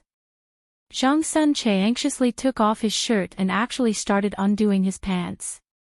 He was clearly drugged. Heavens, Han Yunxi didn't know at all. Too scary. At this moment, Zhang Sun Che was only 3 steps away from the bed. He stood still and looked at Han Yunxi as if looking at prey, swallowing his saliva. However, at this moment, beep beep. Beep beep beep. Han Yunxi suddenly heard an urgent warning in her mind. Poison. Her long-term professional vigilance made the basically drunk and asleep Han Yunxi immediately open her eyes when she heard this warning. She instantly woke up. It must be known that as a doctor, even if she received a rescue mission in the middle of the night, she had to immediately wake up. However, the moment she woke up, the shirtless Zhang Sun Che suddenly pounced over. Ah! Han Yunxi cried out in alarm and dodged out of the way. Zhang Sun Che fell onto the bed beside her. As for her, her entire body was weak. That pounce just now was just an emergency response. She also lay on the side and looked at the man beside her in disbelief. She was so scared that her face turned green. It was actually Zhang Sun Che. Why was he here? Beep beep beep. Beep beep beep. In her mind, the detoxification system kept reminding her. Han Yunxi focused and immediately understood what was going on. This guy had been drugged with an aphrodisiac. Although an aphrodisiac was called a medicine, it was actually a kind of poison. A poison that harmed people. Didn't she lock the door? How did this guy get in? Han Yunxi looked towards the door and found that the door bolt had been pried open. She instantly sucked in a cold breath and immediately understood that this was a conspiracy. Zhang Sun Che must have been drugged before being thrown in. Prying open the door with such a big commotion, were the servant girls and guards all dead? They didn't notice. This must have been done by Princess Chongping. Despicable. No, it was simply disgusting. She actually used such a despicable and dirty method. Han Yunxi was still fuming. Who knew that Zhang Sun Che suddenly flipped over and reached out a lewd claw towards her? Little lady, don't dodge. This lord guarantees that you'll feel very good. Han Yunxi dodged his arm, but Zhang Sun Che's other hand immediately reached over and grabbed her sleeve. He suddenly pulled her close and sucked in a deep breath. Following which, his leg was about to cross over. Han Yunxi was scared out of her wits. She didn't have the strength to break free or dodge. She didn't think much and took out a golden needle from the detoxification system as a weapon. Using all her strength, she stabbed towards Zhang Sun Che's inner thigh. Ah! Zhang Sun Che groaned and rolled to the side in pain. At this time, his drunkenness had sobered up a little. Only, under the interaction of the drug and alcohol, he had long lost his rationality. His lust was unbearable and he couldn't wait to take this woman. Stinky woman. He roared angrily and pounced over again. Han Yunxi wanted to escape, but she was really too weak. When she turned over, she accidentally fell off the bed. But who knew that Zhang Sun Che actually grabbed her arm and wouldn't let go? His other hand reached over in a wretched manner. Scram! Han Yunxi shouted angrily and stabbed the golden needle again. But she really didn't have the strength. This time, to Zhang Sun Che, it didn't hurt or itch at all. Zhang Sun Che suddenly pulled and tore her sleeve. This tug actually released Han Yunxi. Han Yunxi threw herself to the side and finally put some distance between Zhang Sun Che and herself. She let out a long sigh. Only then did she realize that she could poison and detoxify. Damn it! Was she scared out of her wits? She couldn't wait to poison this damn thing to death, but she still held it in. Since Princess Chongping had drugged him, there had to be a next step. Nothing could happen to Zhang Sun Che. At this time, Zhang Sun Che climbed off the bed and pressed towards Han Yunxi again. The aphrodisiac he had been drugged with was very common. Han Yunxi knew how to detoxify it with a single scan. She held the golden needle in her hand and aimed it at the acupuncture point on Zhang Sun Che's abdomen. 2 needles and the aphrodisiac would be detoxified. She trembled as she watched Zhang Sun Che approach. She didn't have much strength, so she could only strike when Zhang Sunche was close. Her palms were sweating. She had never been so nervous in her life. One had to know that if she made a mistake, she would be finished.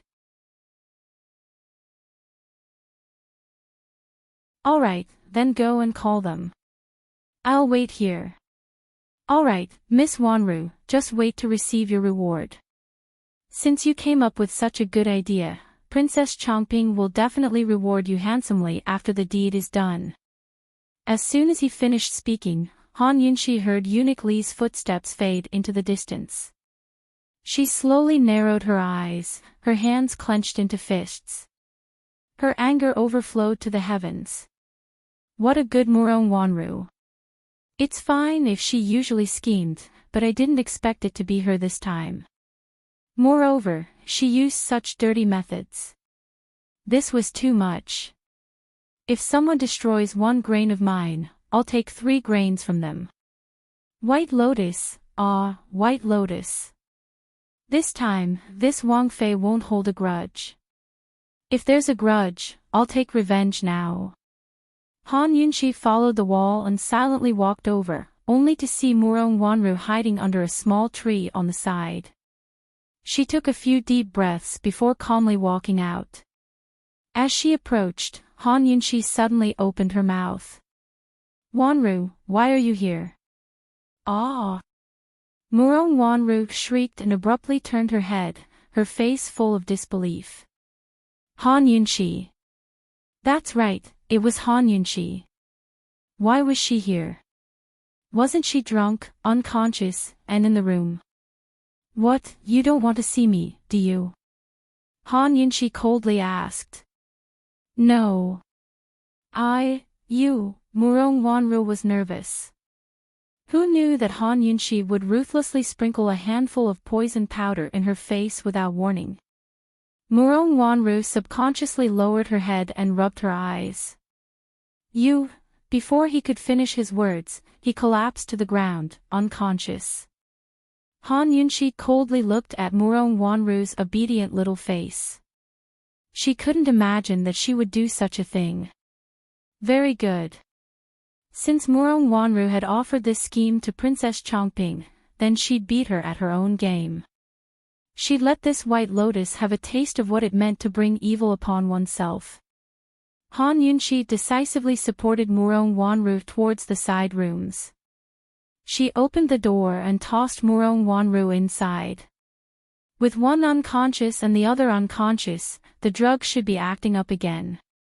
Most likely, there'd be a good show soon. Very quickly, Han Yunxi heard the sound of hurried footsteps.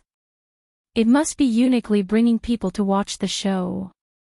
She hurriedly retreated to the side and hid in a corner, tidying up her disheveled clothes and hair. One side of her sleeve had been torn, so she tore the other side and disguised it as a bow. As expected, a large group of people soon arrived, with Princess Chongping in the lead. Where is he? Where is he? Princess Chongping angrily ran over, her face red. She was looking forward to it. She couldn't wait for everyone to see Han Yunxi's humiliated appearance. Han Yunxi, let's see if you have the ability to turn things around this time. Princess, young Master Bei is acting like a drunkard. He's flirting with everyone he sees. No one dares to go near him. We don't know where he ran off to. Eunuch Li replied loudly. Han Yunxi understood as soon as she heard it. This was clearly a set script. Bastard, don't you know that Imperial Qin Ant is also resting here? What if the matter reaches Imperial Ant Qin's ears? What should we do?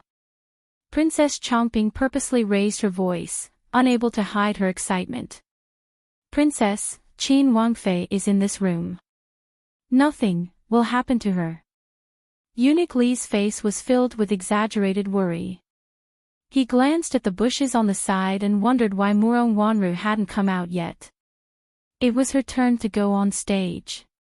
It was time for her to knock on the Princess Consort's door.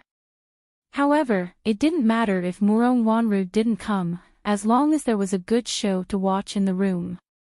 No way. Let's go take a look. Princess Chongping didn't even wait for Murong Wanru to come out. She rushed to the door in front of her. Everyone was nervous because of Princess Chongping, so they all followed her. Dong dong dong. Princess Chongping knocked heavily on the door. Imperial Qin Aunt, are you awake? Imperial Qin Aunt, it's me, Chongping. Are you awake? Imperial Qin Aunt, please open the door. Princess Chongping pretended to call out a few times, a trace of craftiness flashing through her eyes. Without leaving a trace, she pushed the door open a small crack. Aya, why didn't you lock the door? Princess Chongping loudly questioned. As soon as she said this, the crowd fell silent. No one present was stupid and they all realized that something was wrong. Imperial Qin Aunt, Princess Chongping carefully called out, her back to the crowd as the corners of her mouth rose. Very quickly, she impatiently walked in, but who knew that not long after she entered, she would immediately start screaming. Ah, ah, hearing her scream, Eunuch Li was overjoyed. He knew it was a success. What's going on? Qin Wangfei, Your Highness, what's wrong? Eunuch Li hurriedly pushed the door completely open. In an instant, everyone gathered around.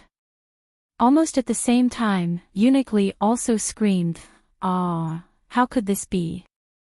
Heavens, it shouldn't be like this." The screen in the room had long been pushed down. Princess Chongping was standing by the screen, dumbstruck, her face ashen.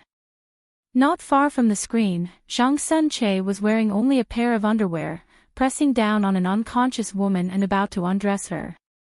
That woman was none other than Murong Wanru. The door was wide open and everyone saw it. Everyone was in disbelief. No one had expected to see such a thing here. Heavens, what had happened? Why was Murong Wanru here? Wasn't this Qin Wangfei's resting room? Zhang Sunche was under the control of the drug. Even though he was surrounded, his hands continued to move impatiently. Everyone present was stunned and no one stopped him. At this time, Han Yunxi walked out from the side and pushed through the crowd. What's wrong? What's going on? As soon as she reached the door and saw the scene inside, she angrily rebuked, "Insolent Zhang Sunche, why aren't you stopping?" As soon as these words came out, the stunned crowd slowly recovered their wits. The women all retreated, their faces red. Zhang Sunche, however, remained unmoved. Pervert. Han Yunxi saw a basin of water on the side and immediately brought it over, splashing it on Zhang Sunche and Murong Wanru.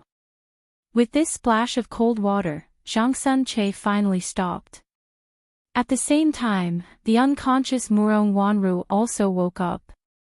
She saw the man on top of her and lowered her head to see that her clothes had been torn to shreds. She instantly screamed, "Ah!" This scream could really cut through the sky. It was so ear-piercing that it was unbearable. Murong Wanru panicked. Her beautiful face lost all color, and she was terrified. How could this be? Heavens, what had happened? Get lost. Get lost. Ah, help is here. Someone come. Help, ah. She viciously pushed Zhang Sunche, wailing and screaming like a madwoman.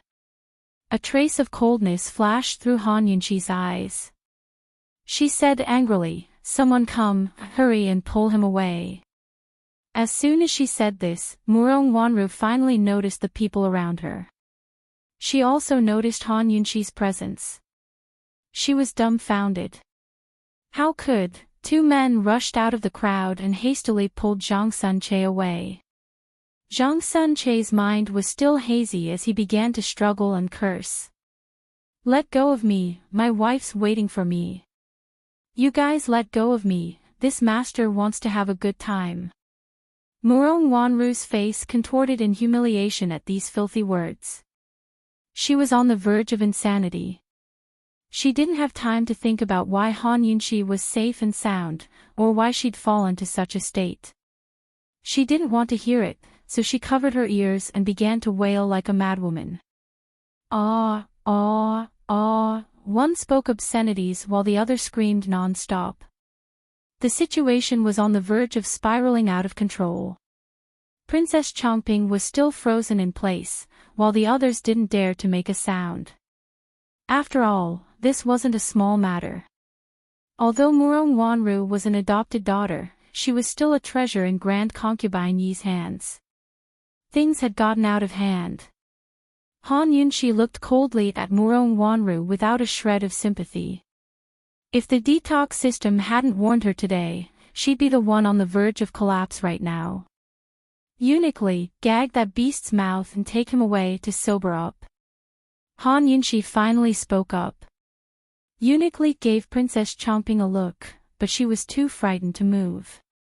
Uniquely could only brace himself and take the man away.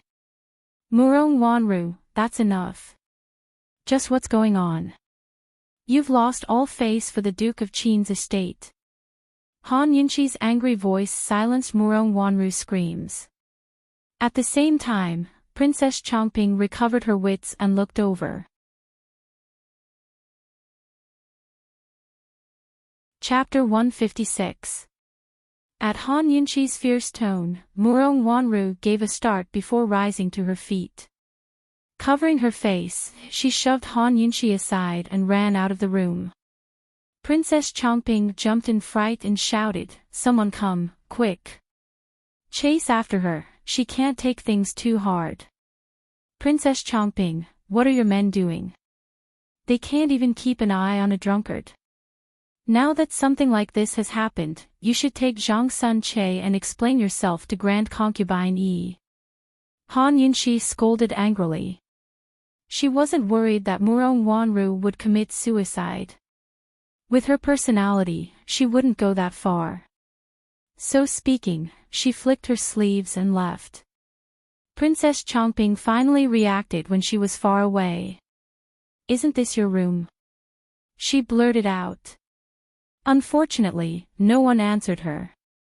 Now that something like this had happened, the plum blossom meet couldn't continue. Everyone excused themselves and left, not daring to stick their noses into other people's business. Princess Chongping had a guilty conscience and didn't dare tarry. After removing the aphrodisiac from Zhang Sun Che, she escorted him to the Duke of Qin's estate to beg for forgiveness. Zhang Sun Che was the most innocent of the lot. He had no idea he'd been poisoned, so when he found out what he'd done, he only assumed it was a result of drunken stupor. His intestines turned green with regret. If he knew this would happen, he wouldn't have had a drinking contest. As the saying goes, good things don't leave the house, while bad things travel 1,000 li. As soon as Princess Chongping arrived at the Duke of Qin's estate, she saw Marquis Pingbei Zhang Sun Zhongde and his wife Lady Xue kneeling inside Grand Concubine Yi's rooms, their heads almost touching the floor. "Father, mother!" Zhang Sun Che cried out. Zhang Sun Tiance and Lady Xue saw their son who'd caused trouble and angrily chased after him to beat him. "You beast, did you eat a bear's heart or a leopard's gall? You usually turn a deaf ear to old man's words. Now that you've caused such trouble, let's see how you'll deal with it." "Che, how could you be so muddle-headed? Miss Wanru is a golden branch and jade leaf. You think you can touch her? Are you trying to take my and your father's lives?" Princess Chongping had a guilty conscience and hid far away, not daring to say a single word. But suddenly, there was a loud slap on the table. Princess Chongping unconsciously turned to see Grand Concubine Yi sitting in the seat of honor.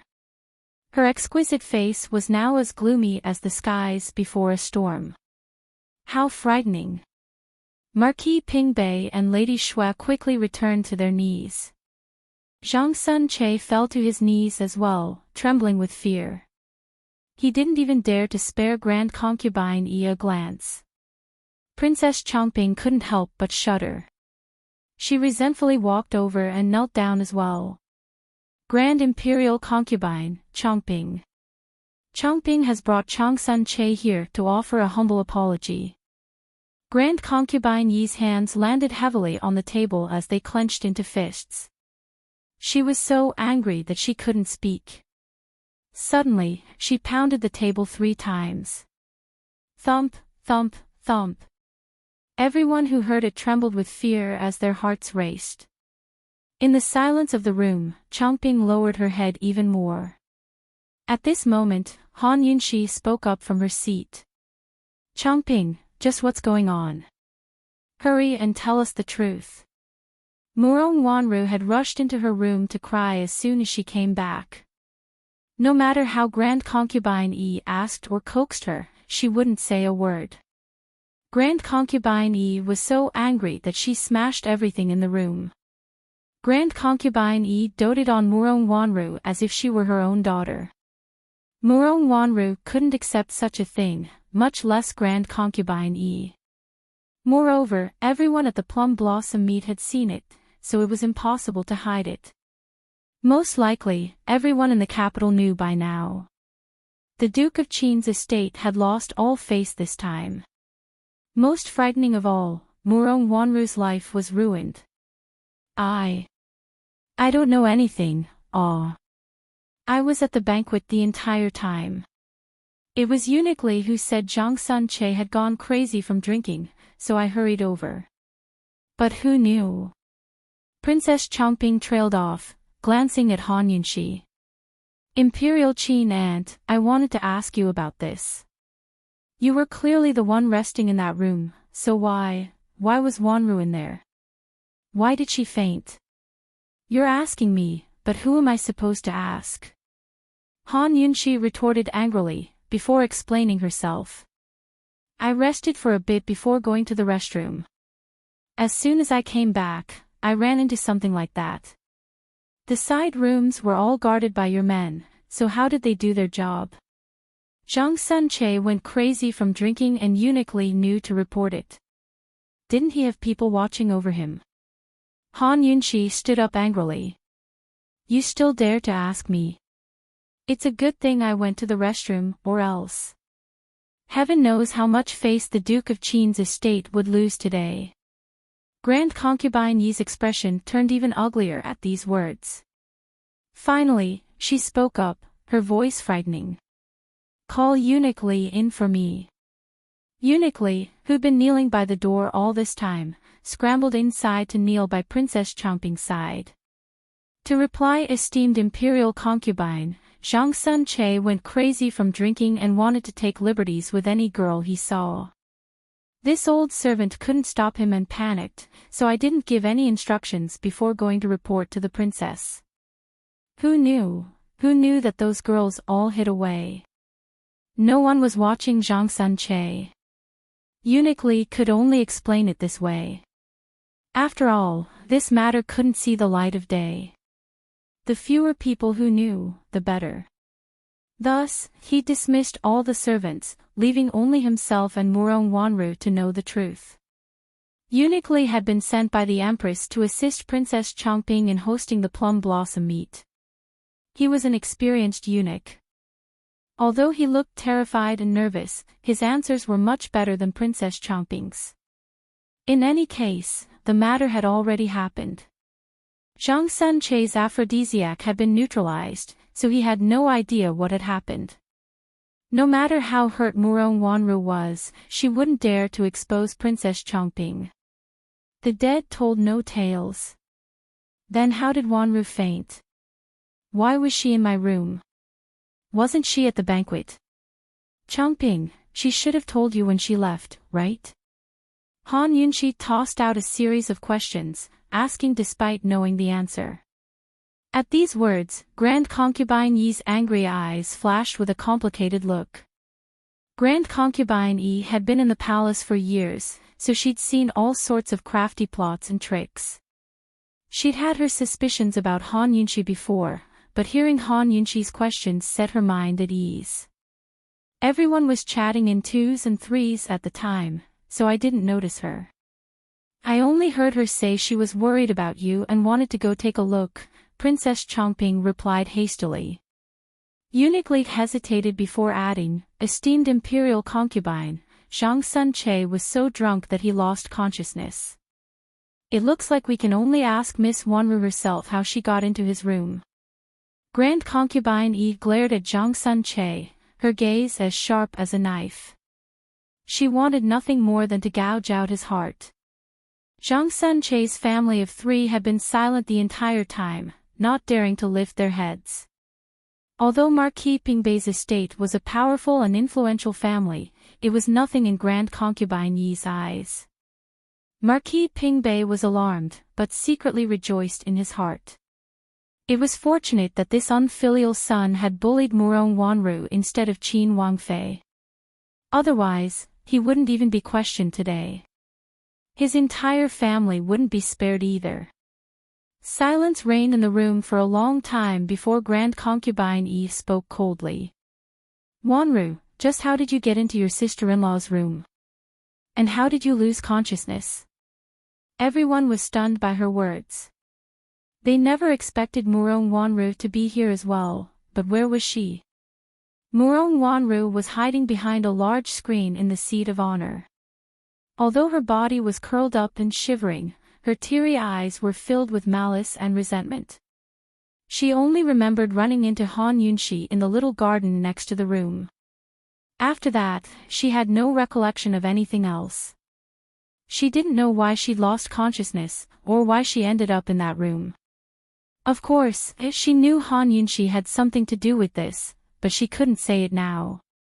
As soon as she revealed Han Yunxi's identity, Han Yunxi's personality and skills would definitely investigate to the end. After all, the fact that Han Yunxi could leave that room that day proved that she knew everything. If the truth came out, wouldn't she become a laughingstock? At that time, Marquis Pingbei's estate might even bite her back. Chapter 157. Although Zhang Sunche really hadn't done anything to Murong Wanru, everyone had seen the scene in the room and blushed with shame. In other words, Murong Wanru's chastity had been stolen by Zhang Sunche. Naturally, Zhang Sunche's crimes couldn't be forgiven, so how could Grand Concubine Yi forgive him so easily? Even killing him wouldn't be enough to vent her anger. But Murong Wanru was still an unmarried maiden who'd lost her chastity to Zhang Sunche. If Zhang Sunche died, what would happen to Murong Wanru? Who else could she marry? Would anyone higher than Marquis Pingbei's estate be willing to marry her? Even if she lowered her demands, no one would want to marry her. Smart people knew that the only way to save Murong Wanru's life was to marry her off to Zhang Sunche. In the silence of the room, Grand Concubine Yi didn't speak. Naturally, Marquis Pingbei was a smart man as well. Although he was furious at his son's actions, he'd long analyzed the situation thoroughly. Seeing Grand Concubine Yi's silence, Marquis Pingbei raised his head and spoke first. Esteemed imperial concubine, my unfilial son committed such a heinous crime. It's truly unforgivable. It's the father and son's fault for not teaching their son. No matter what esteemed imperial concubine decides, this official and his wife will have no complaints. Only, I beg esteemed imperial concubine to think of Miss Wanru's future and let my unfilial son take responsibility for her until the end. When Marquis Pingbei finished speaking, Grand Concubine Yi glared at him and slammed the table a few more times without a word. Marquis Pingbei secretly nudged his son next to him. Zhang Sunche had already sobered up and knew the severity of the situation. At his father's reminder, he braced himself to raise his head. Fortunately, Grand Concubine Yi wasn't looking at him, or else he wouldn't have the guts. He clasped his hands in front of his chest, his face earnest. Esteemed imperial concubine, please marry Miss Wanru to me. I'll definitely take responsibility until the end and treat her well for the rest of my life. Boom! Grand Concubine Yi slammed the table and glared at him. Frightened, Zhang Sun-che immediately lowered his head, not daring to make a sound. Seeing him as cowardly as a mouse, Grand Concubine Yi grew even more indignant. Of course, she knew that the best and only his best option was to marry Murong Wanru to Zhang Sun-che. But she couldn't accept it. She couldn't accept it. Wan Wan was the adopted daughter of the Duke of Qin's residence. Marrying the legitimate son of Marquis Pingbei was not considered marrying down. However, Marquis Pingbei's young master was dissolute by nature. He even touched his father's concubine. How could she marry such a dissolute person who ruined the family's reputation? TSS Wanru's TT, TTS, TTS, acid. Even though Han Yunxi had mentioned marriage before, Grand Concubine Yi had only agreed half-heartedly. In her heart, she still couldn't bear to part with her daughter and hoped that one day she'd become the Duke of Qin's concubine so she could keep her company at home. But now she had no choice but to marry, and to such a disgraceful thing. Marquis Pingbei kept tugging at his son's robes, urging him to take on more responsibility. But Zhang Sun-che looked like a suave, dandy, and arrogant man, but he was only strong on the outside and weak on the inside. After Grand Concubine Yi's scare, he didn't dare to raise his head again. Moreover, he didn't want to marry Murong Wanru either. If she married into Marquis Pingbei's estate as Grand Concubine Yi's foster daughter, wouldn't he be tightly controlled? How could he have good days in the future? Unable to urge his son, Marquis Pingbei spoke again, his tone earnest and heartfelt. Esteemed imperial concubine, things have already come to this. For the sake of Miss Wanru's future, please think thrice. Han Yunxi, who'd been silent all this time, spoke up in a low voice. Mu Fei, you didn't see the scene. All the participants of the Plum Blossom meet, men and women, including the servants, all saw it. Good deeds don't leave the house, but evil deeds travel 1,000 li. Who knows what kind of rumors will spread tomorrow morning? They'll definitely add oil and vinegar to the fire. If they hurt Wanru then, wouldn't she be even more? Grand Concubine Yi knitted her brows as Han Yunxi lowered her voice again. Mu Fei, Qinxia knows that you're unwilling to accept things as they are. Wanru isn't willing either, but it's better than having Wanru carry an infamy for the rest of her life and hide in the estate. Actually, Grand Concubine Yi understood even without Han Yunxi's words. She just couldn't swallow her anger. Zhang Sun-che had committed a crime, but not only had he escaped punishment, he'd gained a wife for nothing. Seeing that Grand Concubine Yi still wouldn't relent, Han Yunxi's eyes flashed with craftiness before she continued. Mu Fei, since there's still time tonight, why don't we agree to this marriage? Tomorrow morning, we can have Marquis Pingbei's estate announce the engagement with great fanfare and cover up all the rumors. We'll spread the word to the public that Wanru and Zhang Sun-che are mutually in love and have been in love for a long time. This way, no matter whether outsiders believe it or not, we can at least save some face, right? At these words, Grand Concubine Yi finally looked at Han Yunxi seriously. Engagement? Exactly. First, the engagement will suppress the rumors outside and give Wanru some time to cool down. As for marriage, after both sides have calmed down, we'll talk about our plans. Han Yunxi found her own words laughable as she spoke. Announcing the engagement with great fanfare was the same as cooking raw rice into cooked rice. Then the marriage was inevitable and there was nothing else to plan. But to the vexed Grand Concubine Yi, these words were like a cup of cold tea in the hottest days of the summer.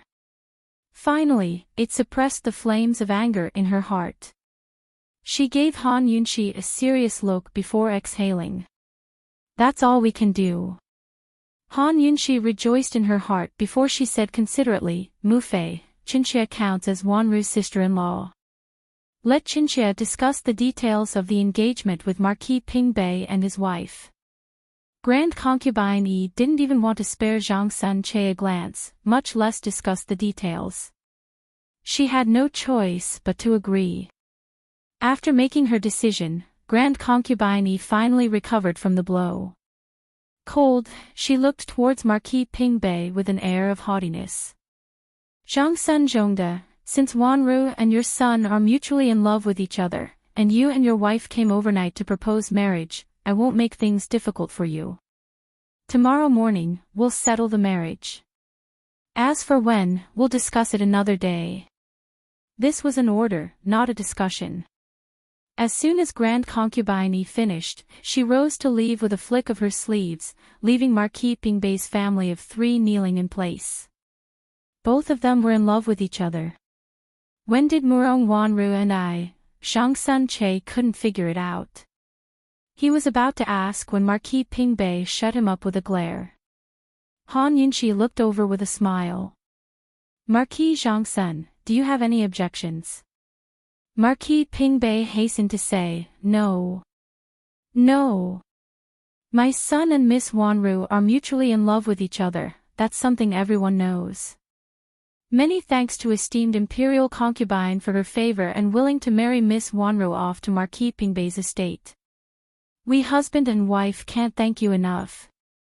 Tomorrow morning, we'll definitely prepare the betrothal gifts and personally deliver the betrothal gifts. As expected, Marquis Pingbei was a smart man. He caught on with a hint, which saved Han Yunqi a lot of talking. She smiled in satisfaction. Miss Wanru might be the Duke of Qin's foster daughter, but she's still one of us. An engagement isn't a small matter. Marquis Zhangsun shouldn't be too shabby, lest you make esteemed imperial concubine unhappy. Han Yunqi didn't finish her sentence, but Marquis Pingbei was already nodding his head.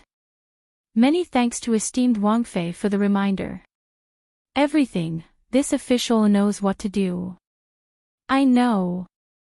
Very good. Han Yunqi liked to talk to smart people.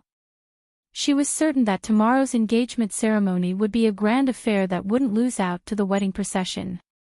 She didn't make things difficult for them, but left them with a few more words before letting them go back. Currently, Grand Concubine Yi was coaxing Murong Wanru in the orchid courtyard. Standing by the courtyard entrance, one could hear Murong Wanru's sobs and Grand Concubine Yi's occasional angry rebukes. Han Yunqi glanced at it and couldn't help but burst into laughter. Bai Lianhua, Bai Lianhua. Even you didn't think you'd fall into the hole you dug for yourself. Once tomorrow's wedding was set, Bai Lianhua would be married off after the new year. Thinking up to here, Han Yunqi couldn't help but look forward to the future. Bai Lianhua wasn't living in the estate, but she was on good terms with Grand Concubine Yi. Her days would be much more stable now, and she wouldn't have to live in a corner of the hibiscus courtyard anymore. When she reached the gates of the hibiscus courtyard, she glanced at the pitch-black sleeping quarters in the distance. Han Yunqi mused that if she wanted to move out of the hibiscus courtyard, that bastard Long Fei shouldn't refuse, right? He'd rather she stay far away from his lands, wouldn't he? As Han Yunqi mused, she unconsciously stood there for a long time. She hadn't seen him for days now, so she didn't know what he was busy with. Early the next morning, the sound of firecrackers could be heard from Xuanwu Avenue. While others gave their daughters 10 li of red dowry, Marquis Pingbei's estate gave their betrothal gifts 10 li away. 2 red-robed servants carried a chest full of betrothal gifts and lined it up in pairs.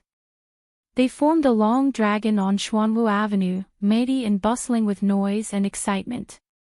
Marquis Pingbei and his wife brought Zhangsun Che along with a wedding nanny at the very front. Aside from Zhangsun Che's unsightly expression, everyone else was beaming from ear to ear with happiness. It wasn't far from Marquis Pingbei's estate to the Duke of Qin's estate, but the procession took a detour on purpose to attract countless onlookers. As soon as they heard that Marquis Pingbei was going to the Duke of Qin's estate for the betrothal, everyone broke into discussion. Moreover, Marquis Pingbei had arranged for quite a few people in the crowd. Thus, news of Murong Wanru and Zhangsun Che's mutual affection spread like wildfire. Although news of yesterday's plum blossom meet spread as well, it didn't gain the upper hand. It wasn't clear how Grand Concubine Yi had convinced Murong Wanru, but she still attended the engagement ceremony. Her eyes were red as she glared at Han Yunxi. Her previous delicate and pitiful demeanor was nowhere to be seen. Most likely, she knew Han Yunxi was the one who came up with the idea. Han Yunxi allowed her to look as she pleased, but she didn't expect Long Fei to show up as well. Still, after thinking it over, she realized that as her older brother, he really should be there. After the engagement ceremony, everyone dispersed. Grand Concubine Yi exhaled and said, "Fei, Wanru's marriage, what do you think?" Hearing this, Murong Wanru quickly looked over, but Long Fei Yi only replied, "It's too rushed to get married within the year. Let's set it after the new year." This wasn't the answer Grand Concubine Yi wanted, much less Murong Wanru. When she realized that she had no fate with the Duke of Qin in this lifetime, Murong Wanru's heart filled with sorrow. Her eyes reddened as she covered her mouth and ran away. All of this was caused by Han Yunxi. It was all Han Yunxi's fault. She silently vowed in her heart that even if she got married, she wouldn't let Han Yunxi off so easily. Seeing Murong Wanru like this and her son's cold demeanor, Grand Concubine Yi couldn't help but knit her brows. So annoying. But it was then that Gue Mama came to report, "Grand Imperial Concubine, Your Highness, Princess Rongla has come to pay a visit."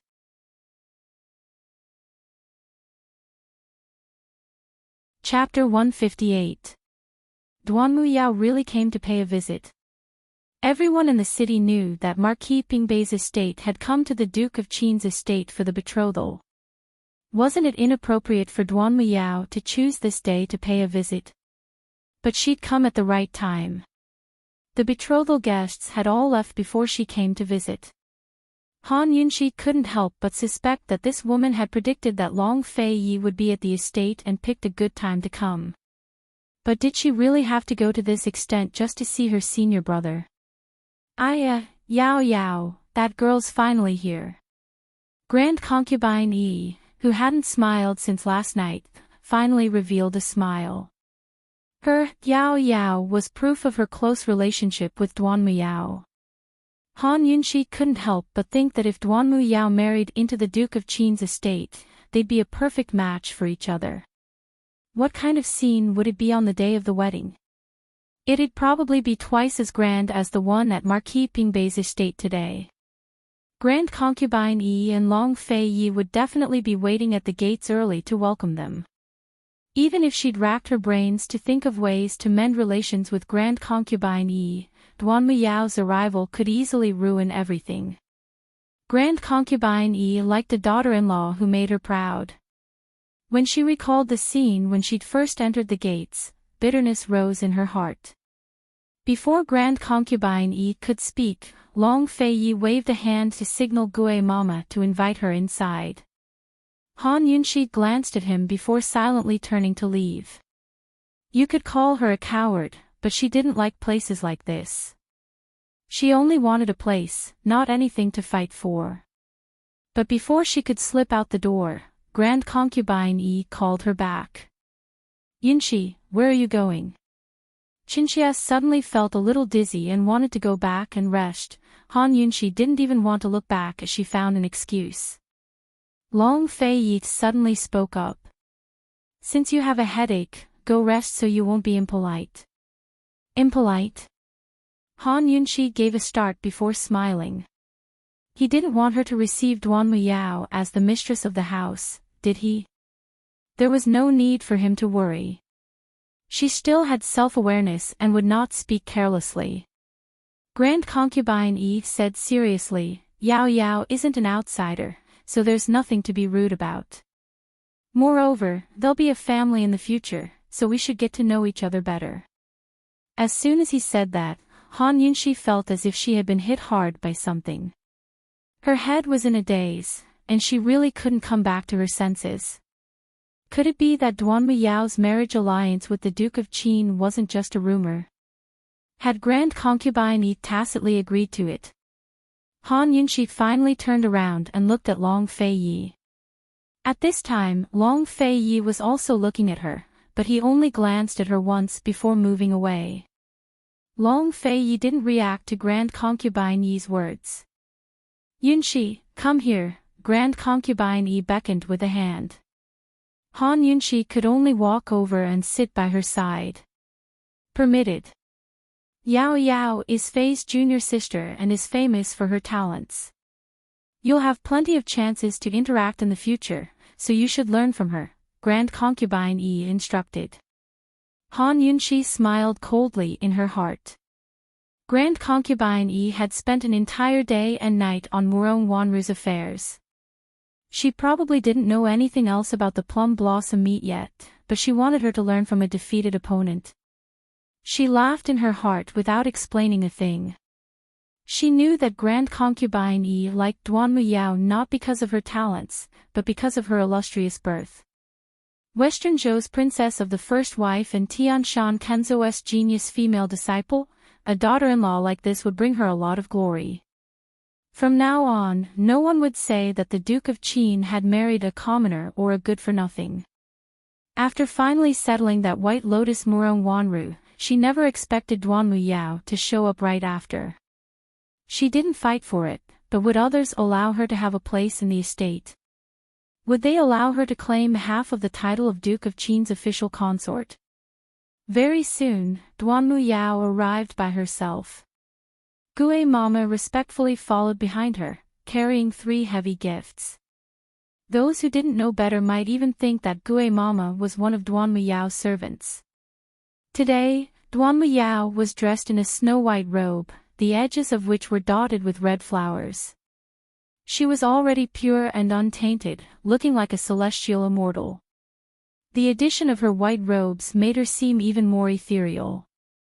She strode in and immediately curtsied to Grand Concubine Yi with a slight smile. 10,000 blessings to esteemed imperial concubine. Dispense with the formalities, dispense with the formalities. Come, let me take a good look. It's been years since we've seen each other. Grand Concubine Yi's heart was swept away.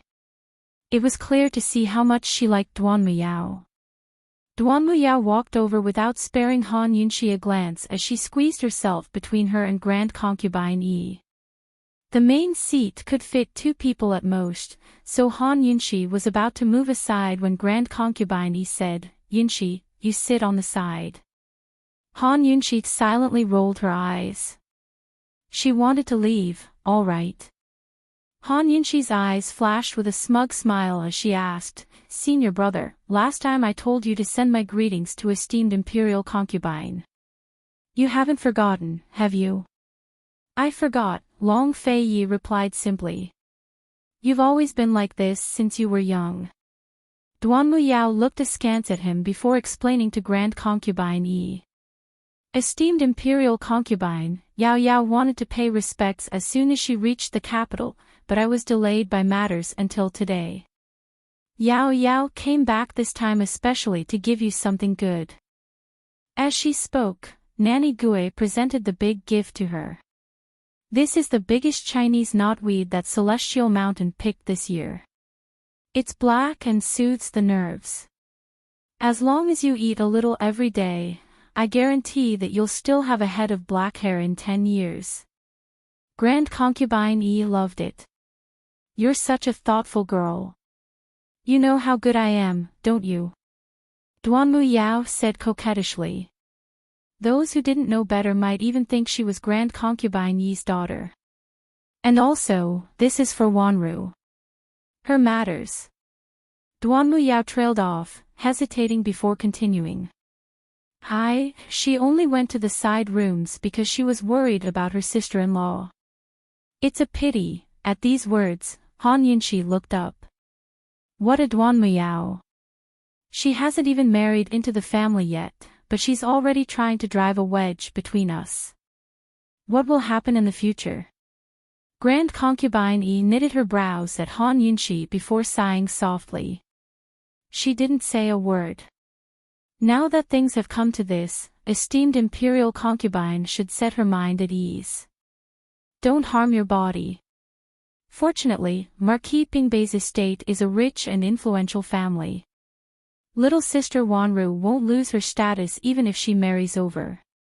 With you and His Highness backing her up, she won't suffer any losses. Duanmu Yao really knew how to coax people. Every word untangled the knot in Grand Concubine Yi's heart. All right, let's not talk about these things. I'm already relieved that you came, Grand Concubine Yi smiled faintly. Then how about Yao Yao spend the new year with you? Duanmu Yao seized the chance to ask. Grand Concubine Yi rejoiced. Don't try to make me happy. That'll depend on whether senior brother agrees or not, Duanmu Yao said coyly, pouting as she looked towards Long Fei Yi. Grand Concubine Yi looked over as well, but Han Yunxi had her head bowed as she stared at the teacup in her hands. Long Fei glanced at Han Yunxi and saw her indifferent expression. For some reason, he grew angry and replied coldly, "It's fine as long as Mu Fei decides." Grand Concubine Yi was puzzled. She never expected her son to be so easy to discuss. Years ago, when she found out that her son had this little junior sister, she had been looking forward to their marriage. But Yao Yao's status was special, so she didn't dare mention it lightly. She never expected Western Zhou to have intentions of making peace through marriage. Emperor Tianhui had been pressured into following Western Zhou's wishes in the matter. In this way, everything went smoothly. Unfortunately, when it came to his son, it was not easy to pass the final hurdle. She'd tested him multiple times, but he'd always refused. A while ago, she'd even heard that he'd accompanied Yao Yao for an entire day. There were plenty of rumors in the palace as well. Now it looked like there was a chance. Grand Concubine Yi rejoiced as she grabbed Duanmu Yao's hand. Then it settled. This year, you will stay at the estate to celebrate the new year. Duanmu Yao was overjoyed at the turn of events. She never expected her senior brother to be so easy to negotiate with. Long Fei Yi didn't object, while Han Yunxi kept her head bowed. Both of them were silent. At this moment, Duanmu Yao walked down to sit by Long Fei Yi's side with a mysterious smile. "Senior brother, the last present is for you. Guess what it is?" "I don't know." Long Fei Yi's tone was mild, but he still replied. Duanmu Yao was overwhelmed by favor from superior. After all, she'd always found excuses to give senior brother things over the years, but he'd always replied with 2 words, "No need." Now that senior brother had answered her like this, could it be that he'd finally come to terms with her and was willing to accept her? After all, she hadn't been able to find him after that day. If not for the joyous occasion at the Duke of Qin's estate today, she probably wouldn't have seen him again. "Senior brother, take a guess. This is something from our celestial mountain as well. Master's seen it before and said you'd definitely like it." Duanmu Yao said happily. "I can't guess." Long Fei Yi's reply was as mild as ever. Duanmu Yao scooted closer and whined. "Senior brother, just guess once. Just once is enough." At this moment, Han Yunxi finally raised her head to look at them. One was silent while the other was acting spoiled, one was as handsome as a god while the other was as beautiful as a celestial fairy. She truly felt that the two of them were a perfect match made in heaven and earth. Han Yunxi was staring blankly when Long Fei Yi guessed correctly. "Snow wine." Duanmu Yao shrieked in delight at his words and grabbed his arm. "Senior brother, you actually remember. It's been 10 years, I didn't expect you to still remember." She let go of his arm and personally took out the pot of snow wine. 10 years ago, I specially buried this for you. I thought you'd forget. 10 years, so they'd known each other for so long. Han Yunxi couldn't help but think of a saying. You only live once. 1 second less to meet you is 1 second less to have you in my life. In my next life, we may not meet again. Knowing each other from 10 years ago and being willing to remember each other from 10 years ago, how nice. Han Yunxi sighed inwardly and picked up her tea to take a sip. Long Fei Yi had only said it casually and hadn't expected it to be so coincidental. He glanced at Han Yunxi and saw that Han Yunxi was drinking her tea with her head lowered, seemingly very relaxed. Finally, his face, which was as cold as ice, suddenly turned a few degrees colder. He didn't understand what Han Yunxi was doing. Back then, she'd shamelessly kicked the sedan chair door to marry him, but now she was standing aloof from worldly affairs. What did this woman take him for? She wanted to climb up the social ladder so she could do so, but she didn't want to play anymore. What right did she have? Was the title of Qin Wangfei just for fun? Senior brother, do you want to unseal it and taste it? It's been 10 years. Duanmu Yao was drowning in happiness. I'll unseal it tonight. You stay for dinner. This was the first time Long Fei Yi had asked a guest to stay.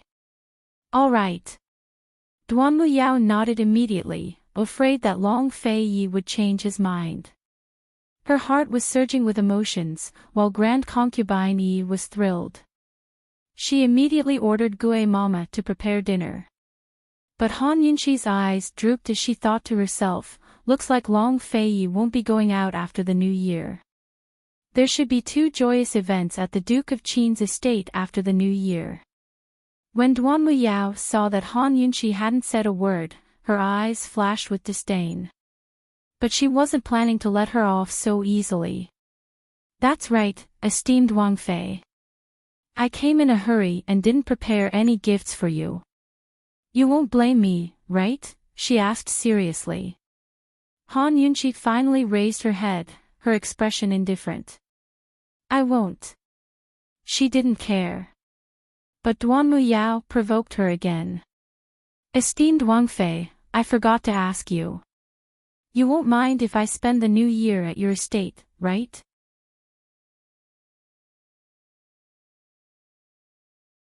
Chapter 159. Would she mind? So what if she did?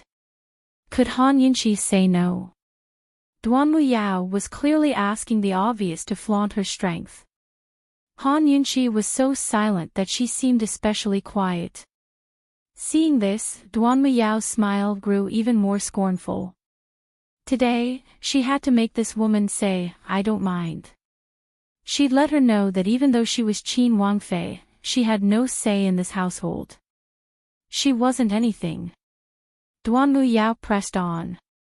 Esteemed Wang Fei, you're not speaking, does that mean you mind? But Han Yunxi's cold gaze suddenly bore down on Duanmu Yao as she replied, Of course I mind. This, Duanmu Yao was caught off guard. She was left speechless, while Grand Concubine Yi and Long Fei Yi both looked towards Han Yunxi in surprise. Amidst the silence, Han Yunxi's lips rose into a smile. Princess Rongla, I was just joking. I didn't scare you, did I? This, Duanmu Yao was caught off guard again. She didn't know what to say as she stared at Han Yunxi's laughing face. Fortunately, Grand Concubine Yi spoke up to smooth things over. Yunxi just likes to joke around. Yao Yao, don't mind her. I won't, of course I won't. I know she's joking too. Duanmu Yao smiled in embarrassment, finding a way to step down. But Han Yunxi kept asking. Princess Rongla, I won against you at the Plum Blossom meet. You won't mind, right? As soon as he said this, everyone was shocked again. Duanmu Yao's face turned black. She was rejoicing this morning that Murong Wanru's matter would overshadow yesterday's Plum Blossom meet. At the very least, news wouldn't spread so quickly. But Han Yunxi actually brought it up in front of Grand Concubine Yi and senior brother. It was obvious that she wanted to embarrass her. How was she supposed to reply? Princess Rongla, you're not speaking, you don't really mind, do you? Han Yunshi asked the exact same question Duan Muyao had asked her. Give her a taste of her own medicine. Let's see if this woman still dares to provoke me. Today, I'll let her understand what it means to seek death. She had been silent for so long and had put on a posture of not giving in to her. Who knew that this woman would take advantage of her and continue to provoke her? Although Han Yunshi didn't like to compete, she also had a temper. If she didn't show her power, she would be treated as a sick cat. Before Duan Muyao could reply, Grand Concubine Yi grew curious. She won the plum blossom meet. What's going on? Mother, you still don't know, right? Yesterday at the plum blossom garden, Princess Rongla made a bet with Qinxie. If Qinxie lost, Qinxie would never compose a poem again. Qinxie accidentally won.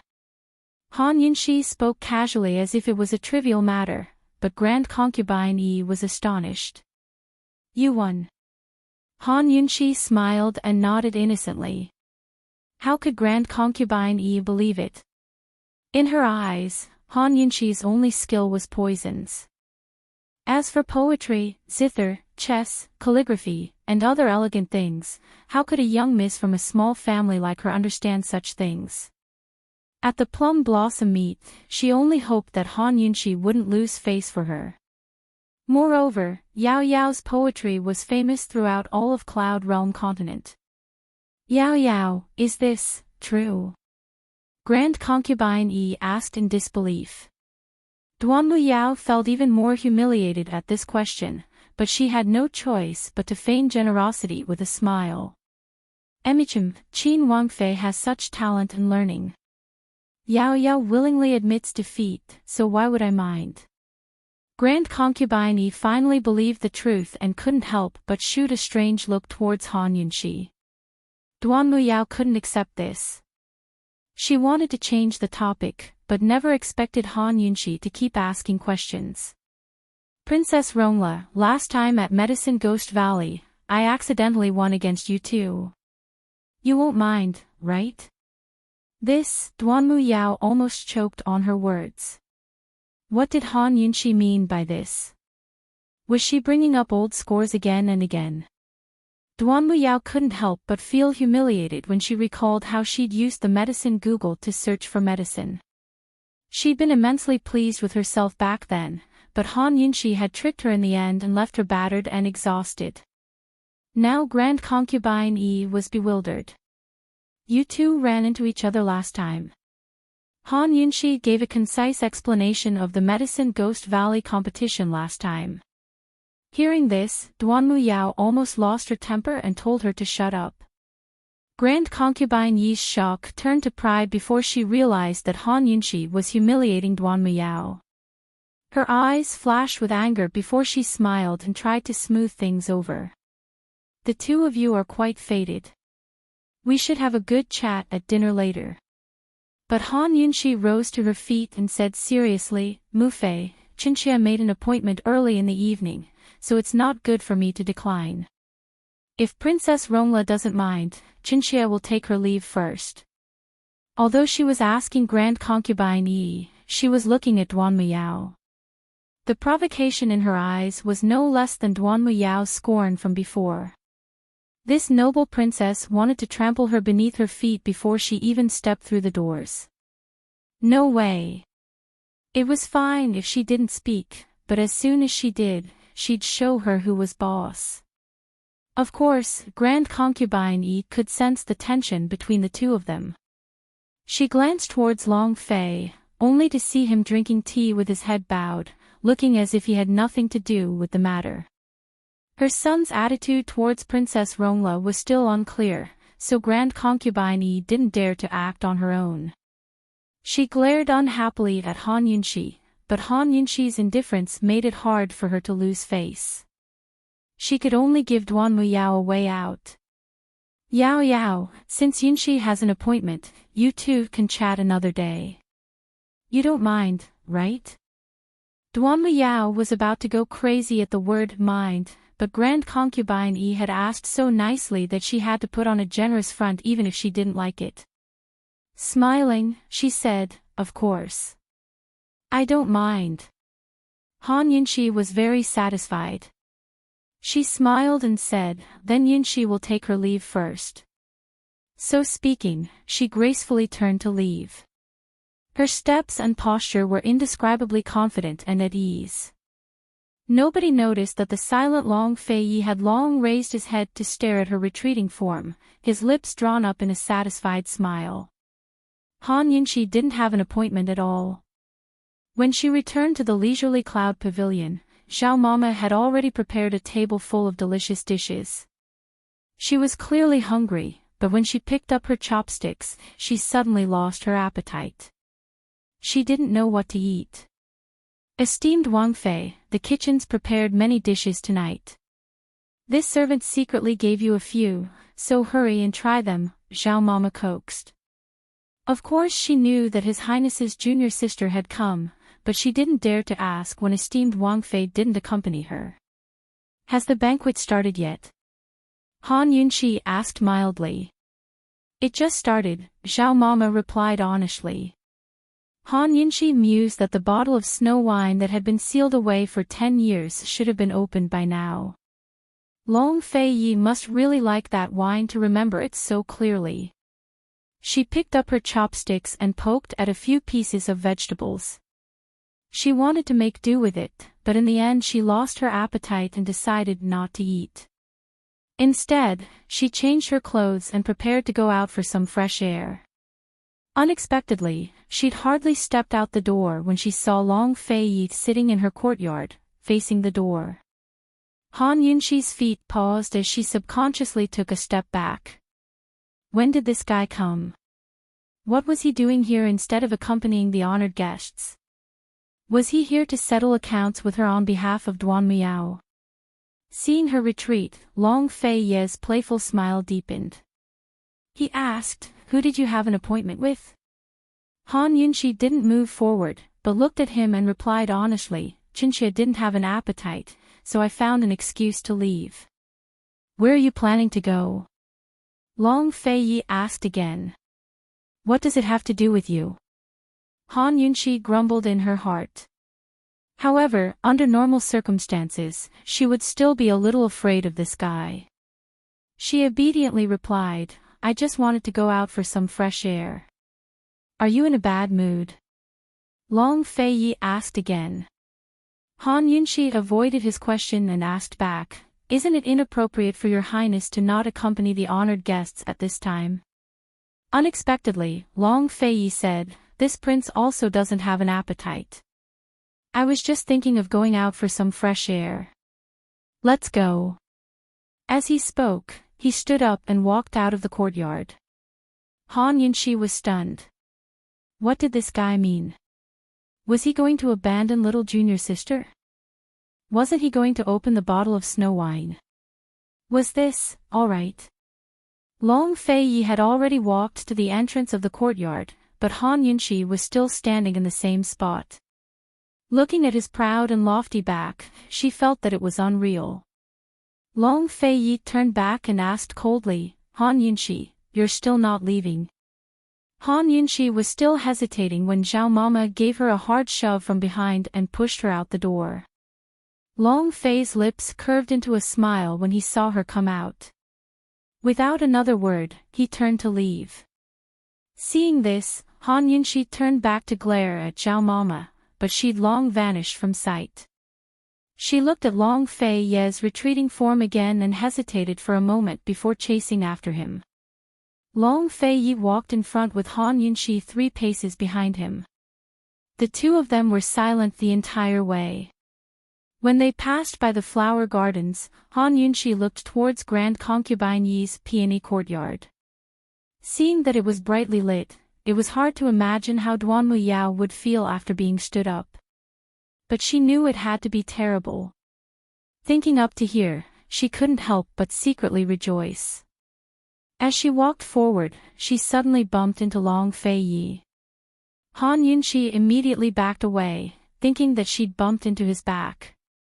But when she looked up, she saw that he was facing her from the front. When did he turn around? What are you looking at? Long Fei asked. Han Yunxi had long tossed the idea of curiosity killing the cat to the back of her mind. She probed, Your Highness, why don't you go keep her company for a while? That food and wine isn't to your lordship's liking. Long Fei seemed to grow impatient. This time, he really didn't wait for her after he finished speaking. He left so quickly that Han Yunxi had to jog to catch up. That food and wine isn't to your liking. Han Yunxi mulled over his words, feeling that there was more to them than met the eye. But she didn't understand what Long Fei meant, much less his attitude towards Duan Muyao's marriage alliance. After thinking it over, she began to suspect that he'd been forced to marry her, just like how Emperor Tianhui had forced him to do so. It was already the end of the year, so the streets were bustling with activity. Lanterns and colored banners decorated the streets as everyone prepared for the occasion. Small stalls and peddlers were doing a brisk business as well. After leaving the Duke of Qin's estate, the two of them quickly blended into the crowd. Han Yunxi walked behind Long Fei the entire time, but Long Fei didn't turn back to look at her. Instead, he slowed down his steps, as if afraid that she'd lose track of him. Han Yunxi had no idea where he was going, so she followed him aimlessly. But as she walked and walked, she suddenly stopped. She discovered that the tender fragrance tea house she'd visited not too long ago had been sealed up.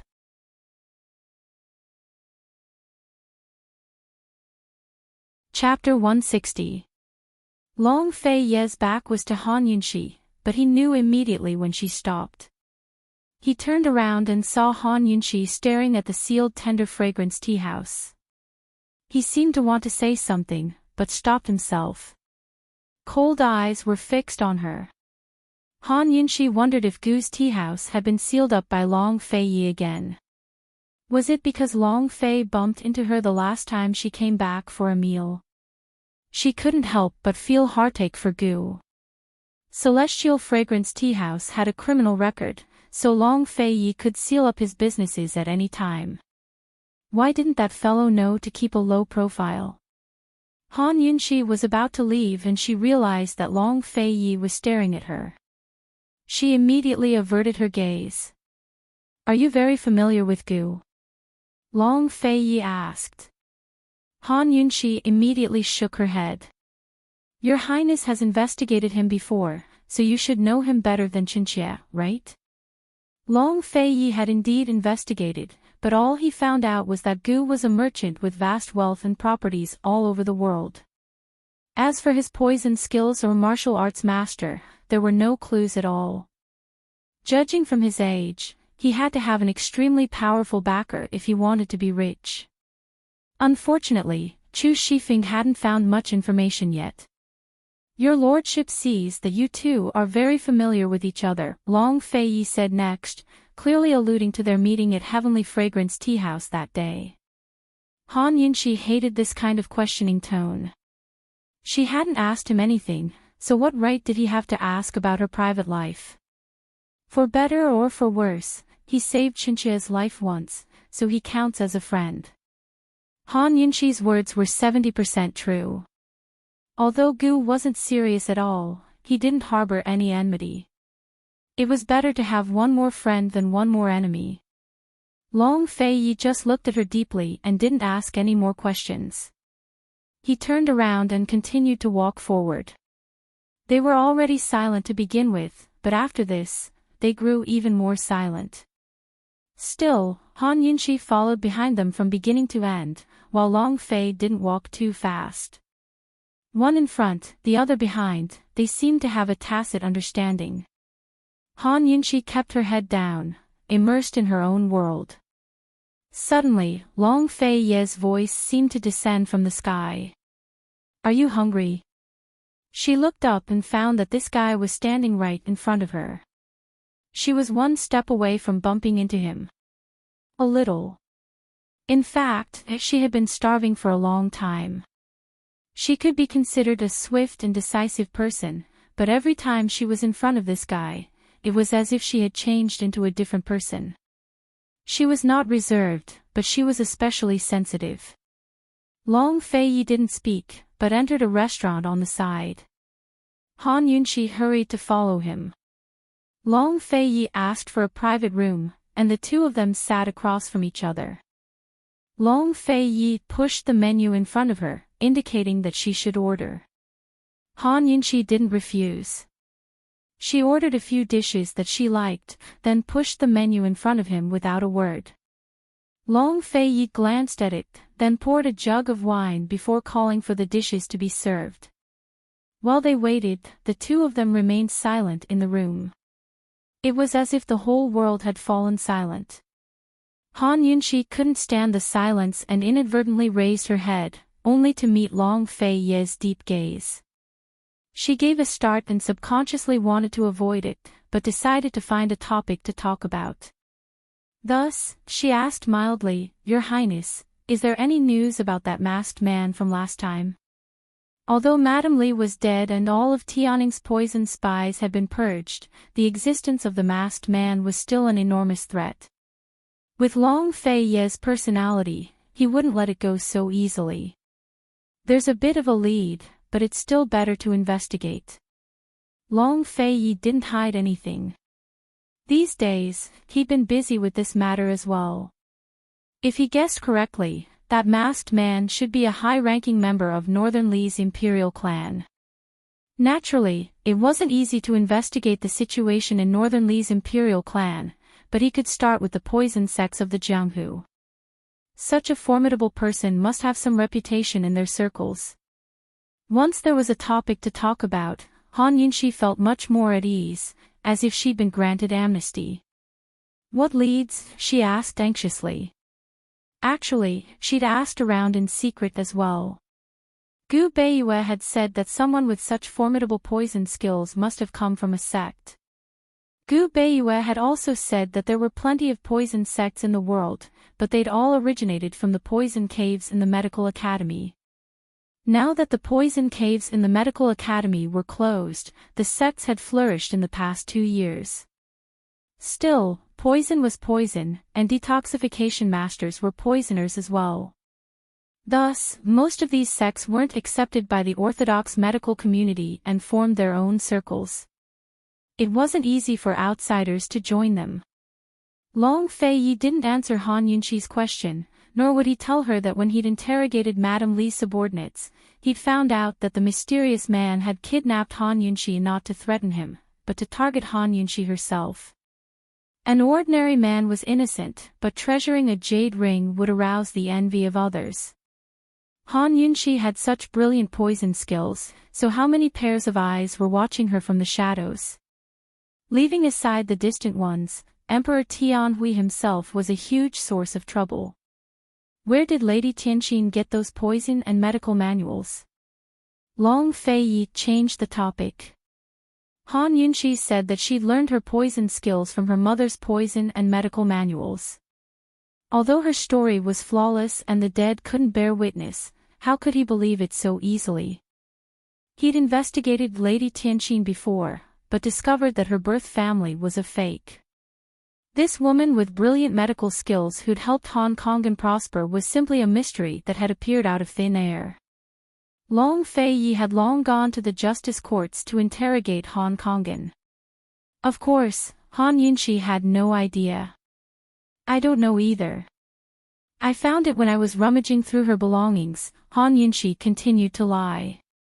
She really didn't know whether Lady Tianqin knew poison skills. Very soon, the food and wine arrived. Long Fei didn't say anything else, but started eating. After chatting for a while, Han Yunqi felt much more at ease and relaxed as she ate. She reached out with her chopsticks to pick up some food, but accidentally bumped into Long Fei's chopsticks. She immediately withdrew her chopsticks, but Long Fei acted like a gentleman and placed some food into her bowl without a sound. "Thanks."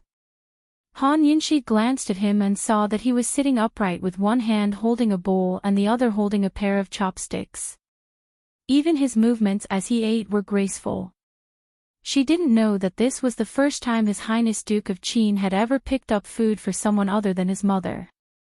Still, she couldn't help but wonder if he'd been like this the other day when he'd gone shopping and eaten with Duan Muyao. Thinking up to here, Han Yunxi couldn't help but fall into a dilemma. The first time she'd met Duan Muyao was during the fight against the poison python. Long Fei Yi had risked his life to protect this little junior sister of his. He hadn't been polite in the face of Medicine Ghost Valley's enemies. But now, he'd accepted Duan Muyao's gift one moment, then ran over to go shopping with her the next. Just what kind of place did Duan Muyao hold in his heart? What if, she guessed right, Emperor Tianhui was forcing him into a marriage again? Would he have no way to refuse? Would he have to marry Duan Muyao after the new year? Seeing Long Fei eat in silence, Han Yunxi felt a sudden impulse. She really wanted to ask him directly if he was willing to marry her. But when she recalled that Emperor Tianhui had forced her into his arms, she resentfully lowered her head and ate in silence. Everything was quiet throughout the meal. Han Yunxi discovered that if she didn't try to find a topic to talk about, this fellow could stay silent for an entire night. Of course, his silence wasn't stuffy, but a kind of cold detachment. Even though they were close, he kept her at arm's length. After the meal, Long Fei Yi didn't say anything else. Han Yunxi continued to follow behind him until all the hustle and bustle in the streets had died down. Only then did they return to the Duke of Qin's estate. As luck would have it, they saw a grand concubine personally escorting Duan Muyao out the door.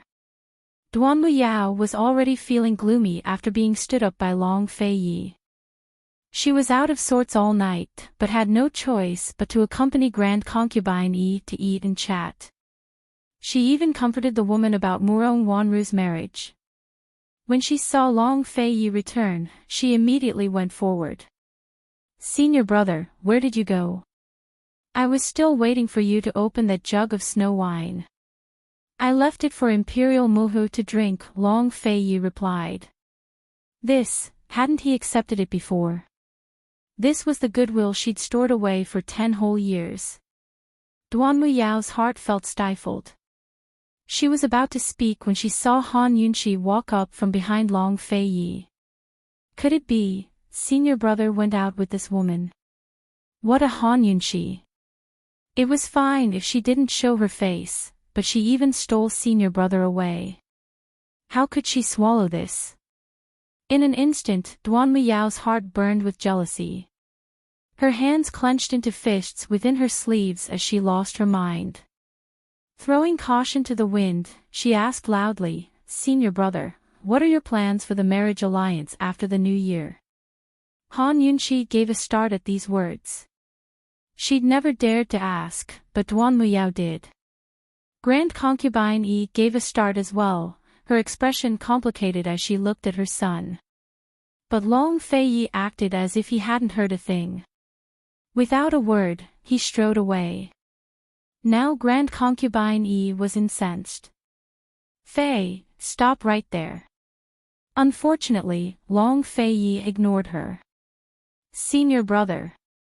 Duan Muyao stamped her feet and chased after him.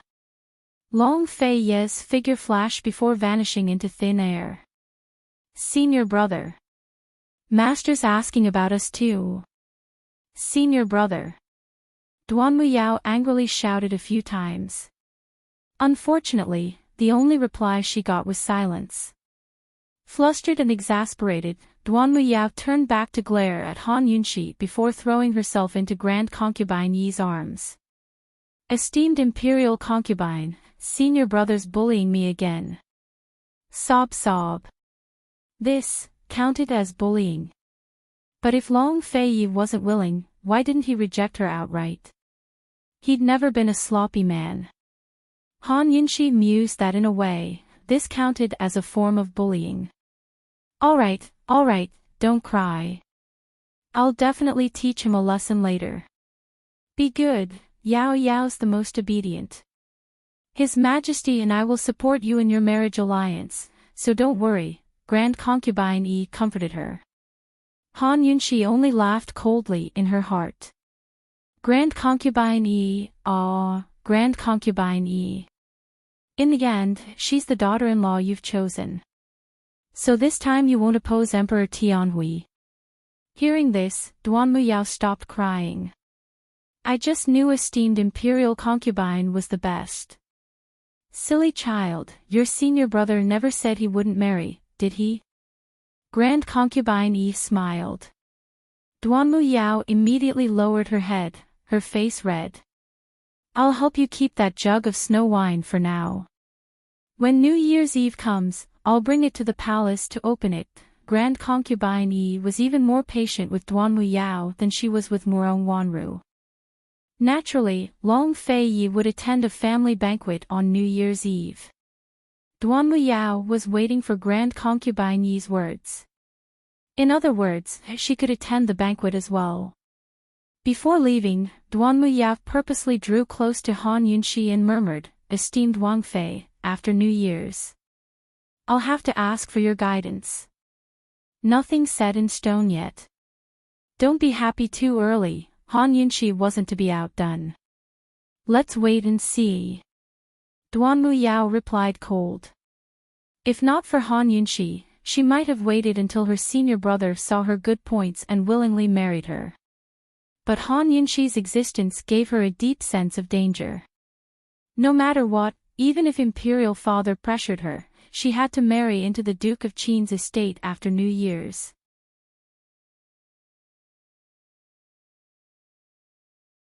I absolutely won't dare to act rashly and cause trouble. Han Yunxi was very earnest. Hearing this, Grand Concubine Yi was satisfied. She thought to herself, this girl knows her limits. I don't need to waste my breath. Since you understand, then when you see her in the future, it's better to. But before Grand Concubine Yi could finish, Han Yunxi cut her off. Imperial Mother, Qinxia might be of humble birth, but I can't be bullied as I please. Qinxia only asks for a place to settle down in the estate and won't fight for anything. But if someone tries to climb over my nose and provoke Qinxia, Qinxia can only accompany them to the end. Grand Concubine Yi narrowed her eyes at these words. It looked like this girl still didn't understand what she meant. Duan Miyao's temper wasn't good to begin with. Moreover, she'd formed a grudge with Han Yunxi because of the Medicine Ghost Valley, the poetry contest in Plum Blossom Gardens, and today's events. Once she married into the family, she wouldn't give Han Yunxi a good life. Grand Concubine Yi's meaning was not only that Han Yunxi should know her place and not provoke trouble, but that Han Yunxi should swallow her anger and yield to Duan Muyao no matter what. Grand Concubine Yi's face fell as she retorted cold, Han Yunxi, what right do you have to accompany them to the end? This girl. I've been nice to her recently, but she really thinks I'm all that. Han Yunxi didn't want to clash too much with Grand Concubine Yi. After all, they'd worked hard to mend their relationship. But Duan Muyao hadn't even married into the family yet, and Grand Concubine Yi was already warning her like this. If she really did marry into the family after the new year, wouldn't she be eaten alive? She'd rather die as a piece of jade than as an intact tile. Since Grand Concubine Yi had spoken, she had to show her attitude. Imperial Mother, you should understand Qinxia's temper. Han Yunxi replied cold. You. Grand Concubine Yi rose to her feet angrily. Han Yunxi rose to her feet as well. Imperial Mother, if there's nothing else, Qinxia will take her leave first. Grand Concubine Yi was so angry that she couldn't speak. Han Yunxi took a deep breath and turned to leave. Outside the peony courtyard, Han Yunxi muttered to herself. Grand Concubine Yi, Grand Concubine Yi. If I, Han Yunxi, treat you with sincerity, will you treat me with sincerity one day?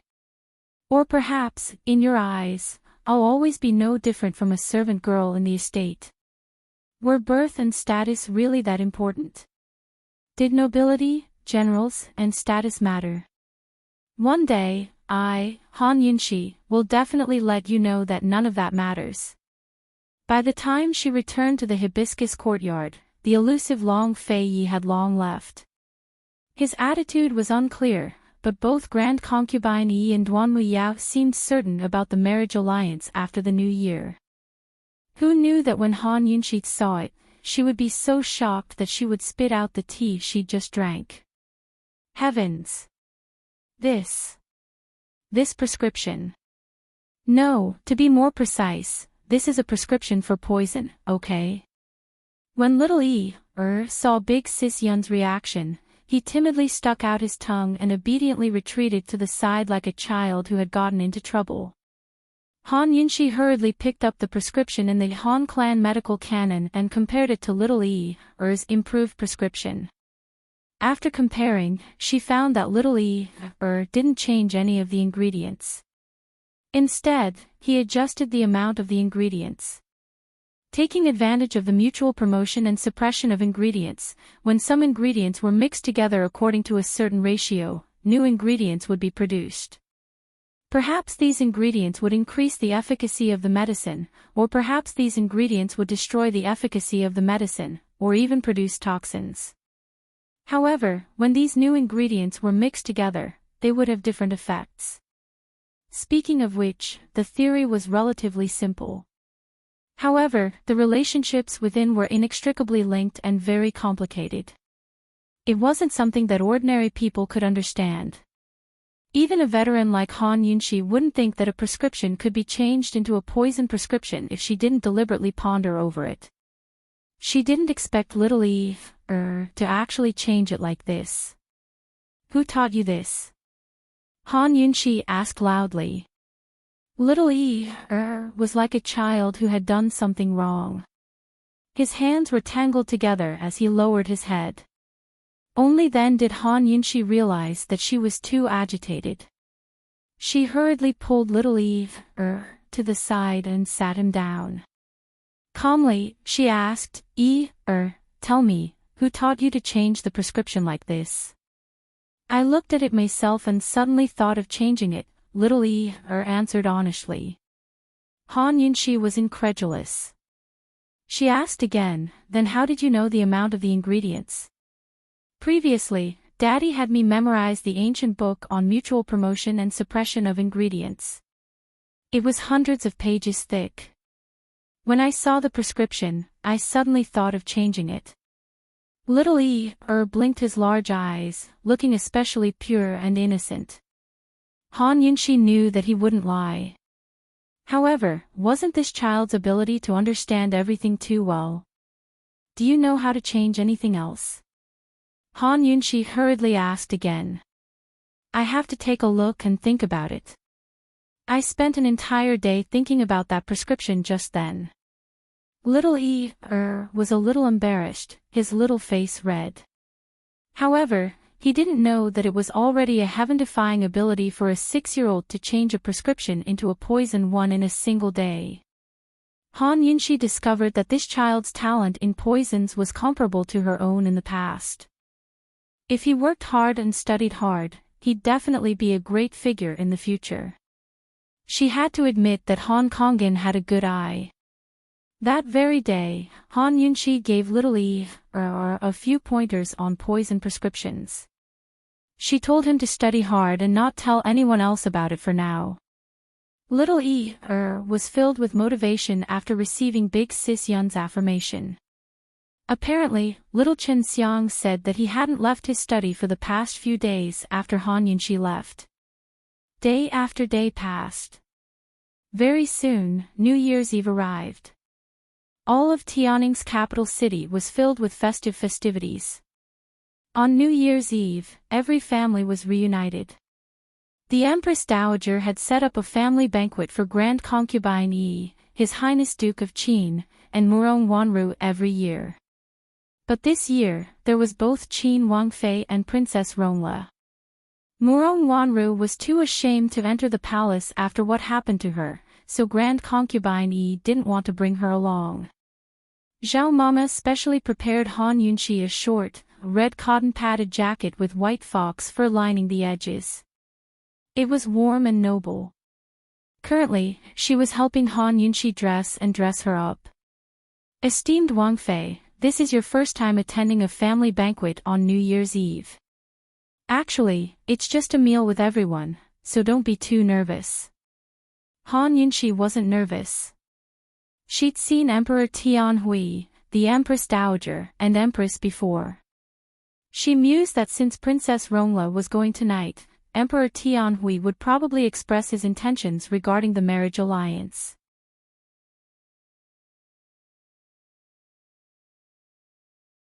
This was especially true in the imperial clan, where the men of the imperial clan were unquestionable. Grand Concubine Yi didn't speak. Besides Emperor Tianhui and Long Fei, who were whispering with their heads lowered, everyone else at the table looked towards Han Yunxi. For a woman to gain a firm foothold in a clan, there was no other reason than children. Especially for a commoner like Han Yunxi who had married into a rich and powerful family. Children were even more important to her. Not bearing any children was one of the 7 rules for divorcing a wife. Amidst the silence, even the imperial concubines sitting on the side looked over. Gradually, they began to talk amongst themselves. Han Yunxi's face was a little red, but she remained calm. Not yet. What else could she do besides remain calm? At her words, snickers rose from around them. Sitting behind Han Yunxi, noble consort Xiao even scooted over to murmur, "It's already been half a year. The Duke of Qin is busy all day, but he shouldn't." Yunxi, oh. Go find Imperial Physician Xue for a look later. He's an expert in this field. Although she spoke in a low voice, many people heard her and broke into laughter again. Han Yunxi only felt like she'd become the target of public criticism again. But she didn't have any say in this issue, much less any room to explain herself. Of course, this wasn't a topic suitable for family banquets.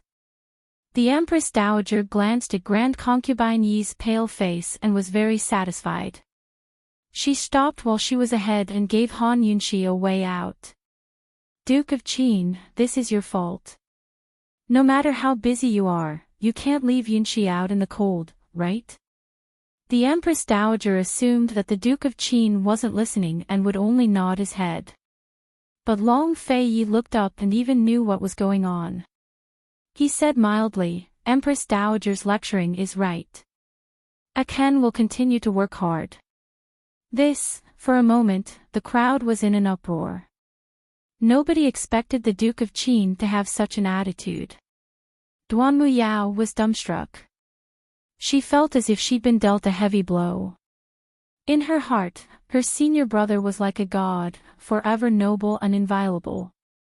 She couldn't imagine that such ambiguous words would come out of his mouth. Many of the women present blushed. Han Yunxi's face was even redder. Continue to work hard. His words really made one's imagination run wild. How was he supposed to work hard? She couldn't help but think too much. Fortunately, she pulled herself back in time. She couldn't help but sneak a peek at the esteemed figure in front of her, only to see Long Fei's expressionless face looking right back at her. Han Yunxi immediately averted her gaze and missed the teasing smile in his eyes. The Empress Dowager pursed her lips, at a loss for words. As a mother, even Grand Concubine Yi found it inconceivable. She couldn't help but recall the white handkerchief with the blood on it. Without a doubt, Fei's words were meant to protect Han Yunxi. If he didn't speak up today, the issue of having news would continue to trouble Han Yunxi in the future. But now that he did, many of the people present would restrain themselves. With her son's personality, how could he be willing to help Han Yunxi like this? Grand Concubine found it harder and harder to see through him. Emperor Tianhui looked at Han Yunxi a few times before a complicated look flashed past his eyes. Then he opened his mouth and teased, "Duke of Qin, you only have one Wang Fei in your estate, but you're already giving her the cold shoulder. Wait until the new year is over. You can't do this again if a new person enters the family. After the new year, a new person would enter. Wasn't this talking about the marriage for peace? Wasn't that Duan Miao? This was probably the first time Emperor Tianhui had brought up the matter of marriage in public. Although his words were reserved, everyone present understood what he meant. Duan Muyao had come to the family banquet and Emperor Tianhui's words meant that the recent rumors were true. It was highly likely that the marriage alliance was a done deal. Long Tianma picked up a cup of wine and downed it in one gulp. Others might not be able to see through it, but he could. Grand Concubine Yi bringing Duan Muyao to the family banquet and his imperial father asking in public was actually the two of them working together to put pressure on the Duke of Qin. They were forcing him to have no room to refuse. It looked like this was a foregone conclusion.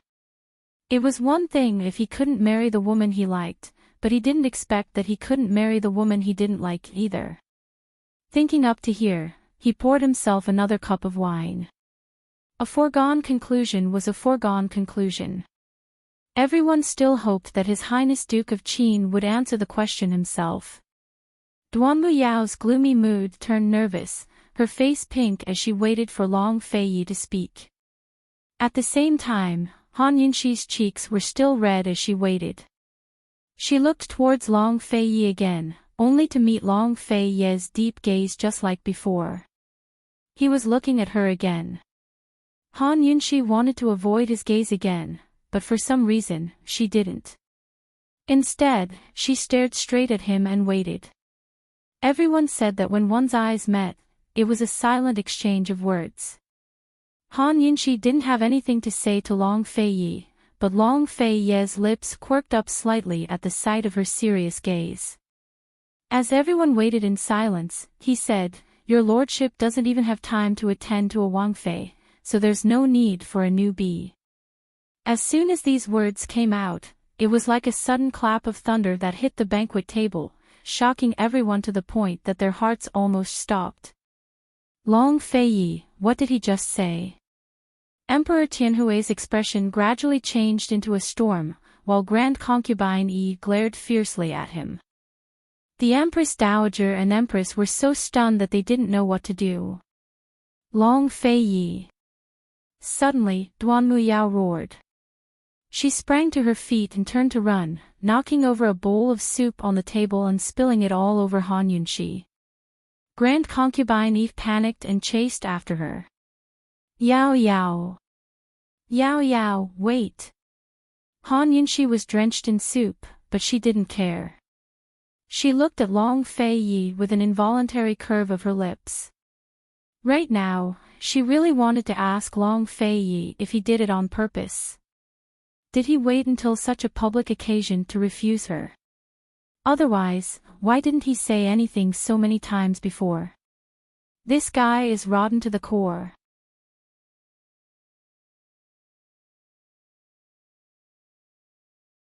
The Empress Dowager asked casually without much hope. Mufei, didn't the Duke of Qin refuse multiple times when His Majesty urged us to get married? In the end, His Majesty issued an imperial edict. Wouldn't the Duke of Qin and Grand Concubine Yi submit obediently? The Empress lowered her voice. Hearing this, the Empress Dowager's brows relaxed. She would have forgotten about the matter if the Empress hadn't mentioned it. But on second thought, she felt that something was wrong and said unhappily, "Empress, how can Han Yunxi be mentioned in the same breath as Princess Rongla? I don't even know if Grand Concubine Yi can persuade her. Let's go take a look as well." Han Yunxi had no sense of shame or self-respect. She opened the sedan door and walked into the Duke of Qin's estate on her own. Princess Rongla was the princess of a great country. She was already compromising herself to the Duke of Qin, so how could she still force a marriage? Wouldn't that turn Western Zhou's imperial family into the laughingstock of the world? The Empress rose to accompany her. Muhu, Princess Rongla is the Duke of Qin's junior sister. Although they aren't childhood sweethearts, they've known each other since they were young. As Qinxia sees it, as long as the Duke of Qin agrees, Princess Rongla will forgive today's events. Later, Chinchilla will warn everyone not to speak of tonight's events to anyone. Only then did the Empress Dowager nod her head and head east with the Empress.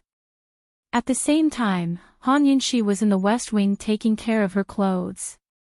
In the brightly lit room, she discovered that a large bowl of soup had spilled all over her body.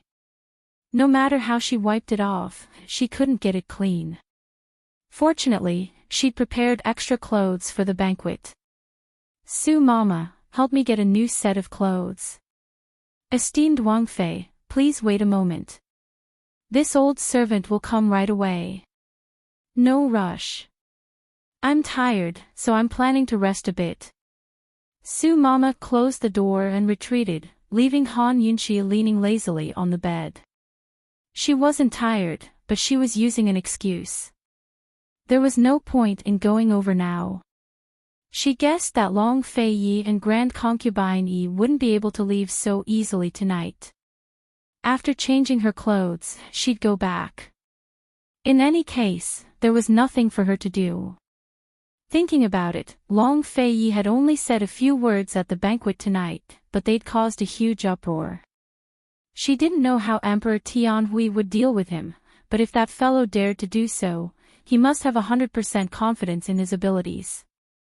Han Yunxi didn't even realize that her lips were curled up the entire time. She was in a very good mood. While she was secretly rejoicing, she suddenly heard a series of crashing sounds from the next room. It sounded like something had broken into pieces. "What's going on?" Han Yunxi stood up and listened carefully, but didn't hear anything else. Strange. She didn't think much of it, but quickly rose to her feet to see what was going on. But as soon as she opened the door, she saw that a large wall of decorations had toppled over. Precious ornaments were scattered all over the floor, and Princess Chongping was lying in the midst of the debris with her back facing up. It wasn't clear where she'd been injured, but she was bleeding profusely. "Chongping!" Han Yunxi cried out in alarm. Her first reaction was to rush over to save her.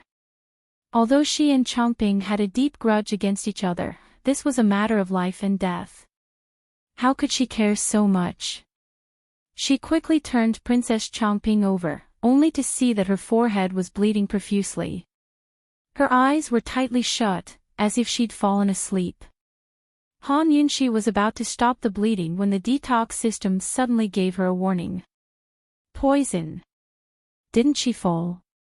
Could it be that she fell down after being poisoned? How could she be poisoned? Who poisoned her?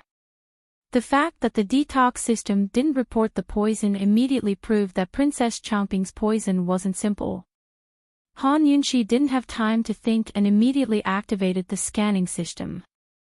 But as soon as she did, she froze. Her face was ashen white as her hands holding Princess Chongping began to tremble uncontrollably. The scanning system gave her a warning. This was a corpse. Thus, the scanning system automatically activated its corpse scanning mode. She was holding a corpse, which meant Princess Chongping was dead. Ah! Han Yunxi screamed, subconsciously pushing Princess Chongping away. She hurriedly got up and retreated several steps in disbelief. As a doctor, she was used to seeing life and death. Corpses weren't scary to her. But this was Princess Chongping. The same Princess Chongping who'd been alive and kicking just a few days ago. She'd actually died. Poisoned to death. Han Yunxi hadn't expected this at all. Thus, she'd rushed in to save Princess Chongping and hadn't noticed anything strange. How could this be? Otherwise, as a doctor, she'd be very sensitive to this kind of thing. This matter was too sudden. Han Yunxi's mind was blank for a moment. At this moment, a palace maid's voice came from outside the door. "Princess, the things you wanted have been found." "Princess, you still haven't finished. Hurry, something happened at the family banquet. Why don't you go take a look?" This was the voice of Princess Chongping's personal maid, Shuang Hong. Han Yunxi subconsciously turned to look outside the door and saw Shuang Hong running in. She stopped in her tracks, stunned. The two looked at each other. After a while, Shuang Hong suddenly screamed, "Aw! Someone come! Aw! Someone come quickly!" Han Yunxi stood there in a daze. She didn't think too much about it, her heart thumping wildly. Shuang Hong shouted as she rushed in, picking up Princess Chongping. However, as soon as she picked her up, Shuang Hong sensed that something was wrong. Her hands trembled as she checked Princess Chongping's breathing. She was so frightened that she immediately pushed Princess Chongping away, screaming, "Ah, ah, the princess is dead. Dead." At this time, a large group of palace maids and eunuchs all came. Seeing the scene in the room, everyone panicked and retreated. Their faces were all pale. Only an old mama was still calm. She sent people to find the imperial physician and also sent people to report to the Empress Dowager and the Empress. The first imperial physician to arrive was Gu Beiyue. As soon as he arrived, he saw the scene in the room and Han Yunxi standing to the side. A trace of unease flashed through his eyes. When Shuang Hong saw Gu Beiyue, she rushed over as if she had seen her savior. "Imperial physician Gu, the princess, Wu Wu, hurry and save the princess. She's definitely not dead. She's definitely not dead." He didn't know if Shuang Hong was scared out of her wits or just deceiving herself. Once a person stopped breathing, they would change very quickly. Princess Chongping was lying on the ground, her forehead a bloody mess. Her eyes were tightly shut and her body was stiff. Her face and lips were pale. Gu Beiyue could tell at a glance that there was no hope. He still went forward and seriously checked her breathing, pulse, and cause of death. At this moment, the people surrounding the door scattered. The Empress Dowager, Empress, and Long Tianma arrived. "Chongping! Chongping!" The Empress rushed in. As soon as she saw the person lying on the ground, her vision darkened and she almost collapsed. Fortunately, Long Tianma caught her in time. The Empress Dowager walked in with the help of a mama. Her face was completely pale and her body was trembling. She couldn't even stand properly. Long Tianma saw all of this and was both angry and shocked. He violently roared, "Gu Beiyue, what exactly happened?" Gu Beiyue lowered his eyes and retreated to the side with a bow. He directly knelt down. "Esteemed Empress Dowager, esteemed Empress, His Highness the Crown Prince, please restrain your grief." "What?" the Empress Dowager exclaimed. She couldn't breathe and her eyes were wide open. "No, no. It can't be. It can't be. You're talking nonsense. Nonsense." The Empress gave Gu Beiyue a hard shove with her foot and ordered, "Hurry and save her, save her. If you can't save her, I'll bury you with her." Gu Beiyue knelt again, his voice heavy. "Esteemed Empress, restrain your grief. I don't believe it. I don't believe it. Chongping, my daughter, ah. My daughter, ah." The Empress immediately burst into tears. She broke free from Long Tianma and rushed over. She hugged Princess Chongping and pushed her with all her strength, but she was indeed dead. "No. Chongping, how could you abandon Mufei? Chongping, what exactly happened?" "My daughter, ah. My daughter, ah, Wu Wu." In a moment, everyone outside the room knelt down. The Empress's heart-wrenching cries could be heard. Long Tianma looked at his own sister in disbelief. He sternly asked, "Gu Beiyue, she was perfectly fine. How could she die?" "She was dead, but what was the cause of death? The wound on her forehead couldn't have been fatal."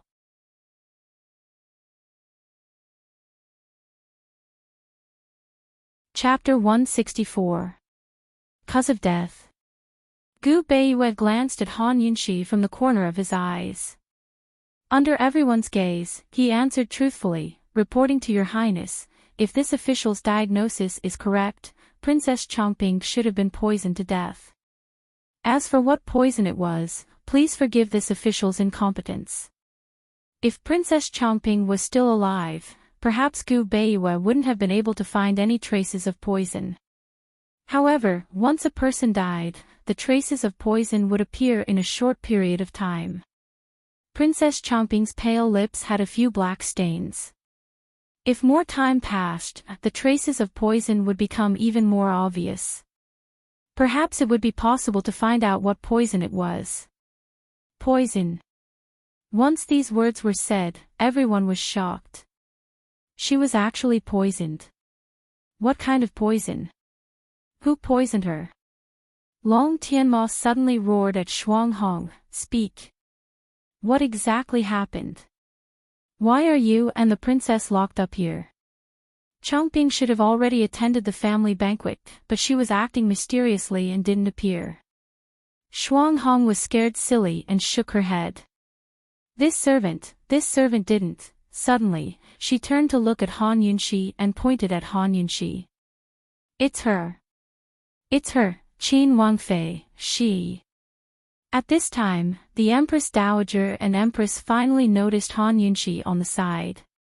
Her Highness the Princess said she wanted to prepare a gift for the Empress Dowager. Because she hadn't finished carving, she hid here to carve. She just had this servant go out to get something. When this servant came back, I saw the princess lying on the ground with a steamed Wangfei on the side. Shuanghong was so scared that she began to cry. Hearing this, the Empress Dowager and Empress both looked at Han Yunxi. Their gazes were sinister as if they had been poisoned. Han Yunxi immediately realized that she was in big trouble. She had been focused on saving people and had been shocked by this matter. She hadn't realized the danger she was in yet. However, she was still calm and explained, I was just preparing to change next door when I heard a commotion. When I came to take a look, I saw Changping lying on the ground. What kind of poison was she poisoned with? Why would she suddenly be poisoned? Where did the poison come from? The Empress was paralyzed on the ground and asked again and again. Her voice was very sharp, as if she wanted to tear Han Yunxi apart. As for the Empress Dowager, she was even more direct. Why did Changping fall to the ground? Why did these shelves fall? Han Yunxi, did you quarrel with Changping and even hit her? Tell me. I didn't. Han Yunxi denied angrily. I'll say it again. I was just next door. I heard the sound of the shelf falling and came over.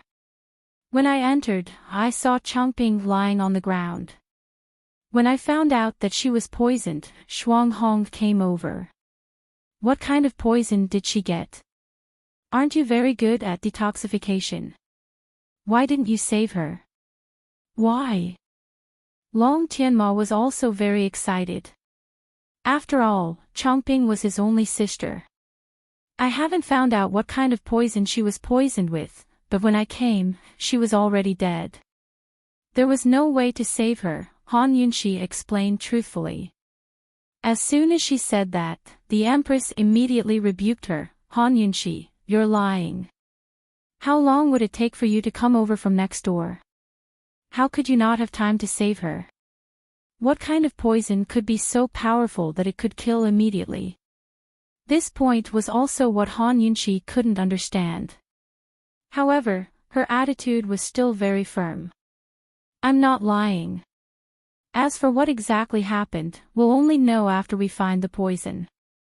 I'll immediately do the examination. All she saw was the result.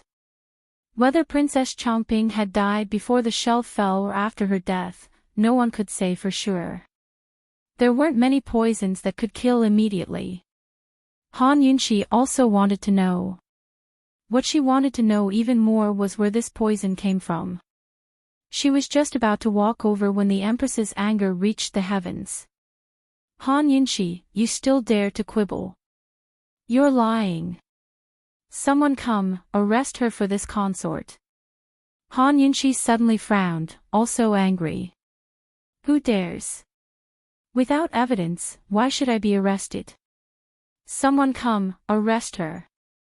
The Empress Dowager's voice became even sharper. Very quickly, the guards rushed in and detained Han Yunshi.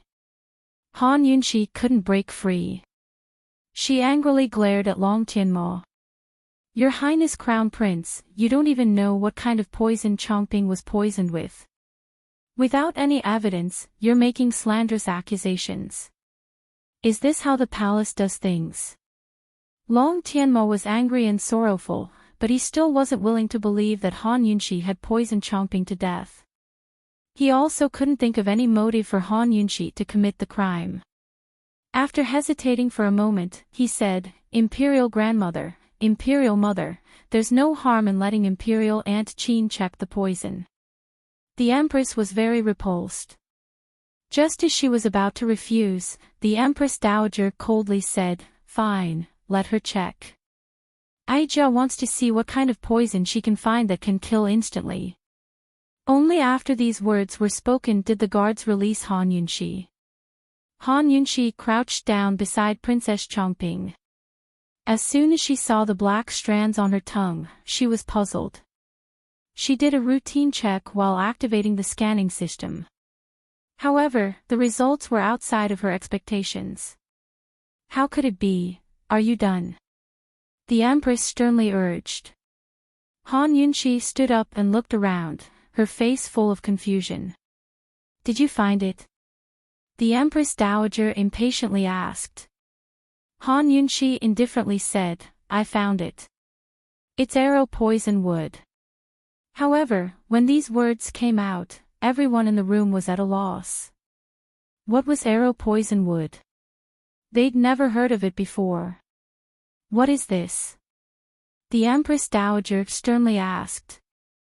This is an extremely poisonous tree. It's commonly known as throat upon contact with blood. As long as there's a wound on the body and it's stained with its sap, the victim will quickly be poisoned.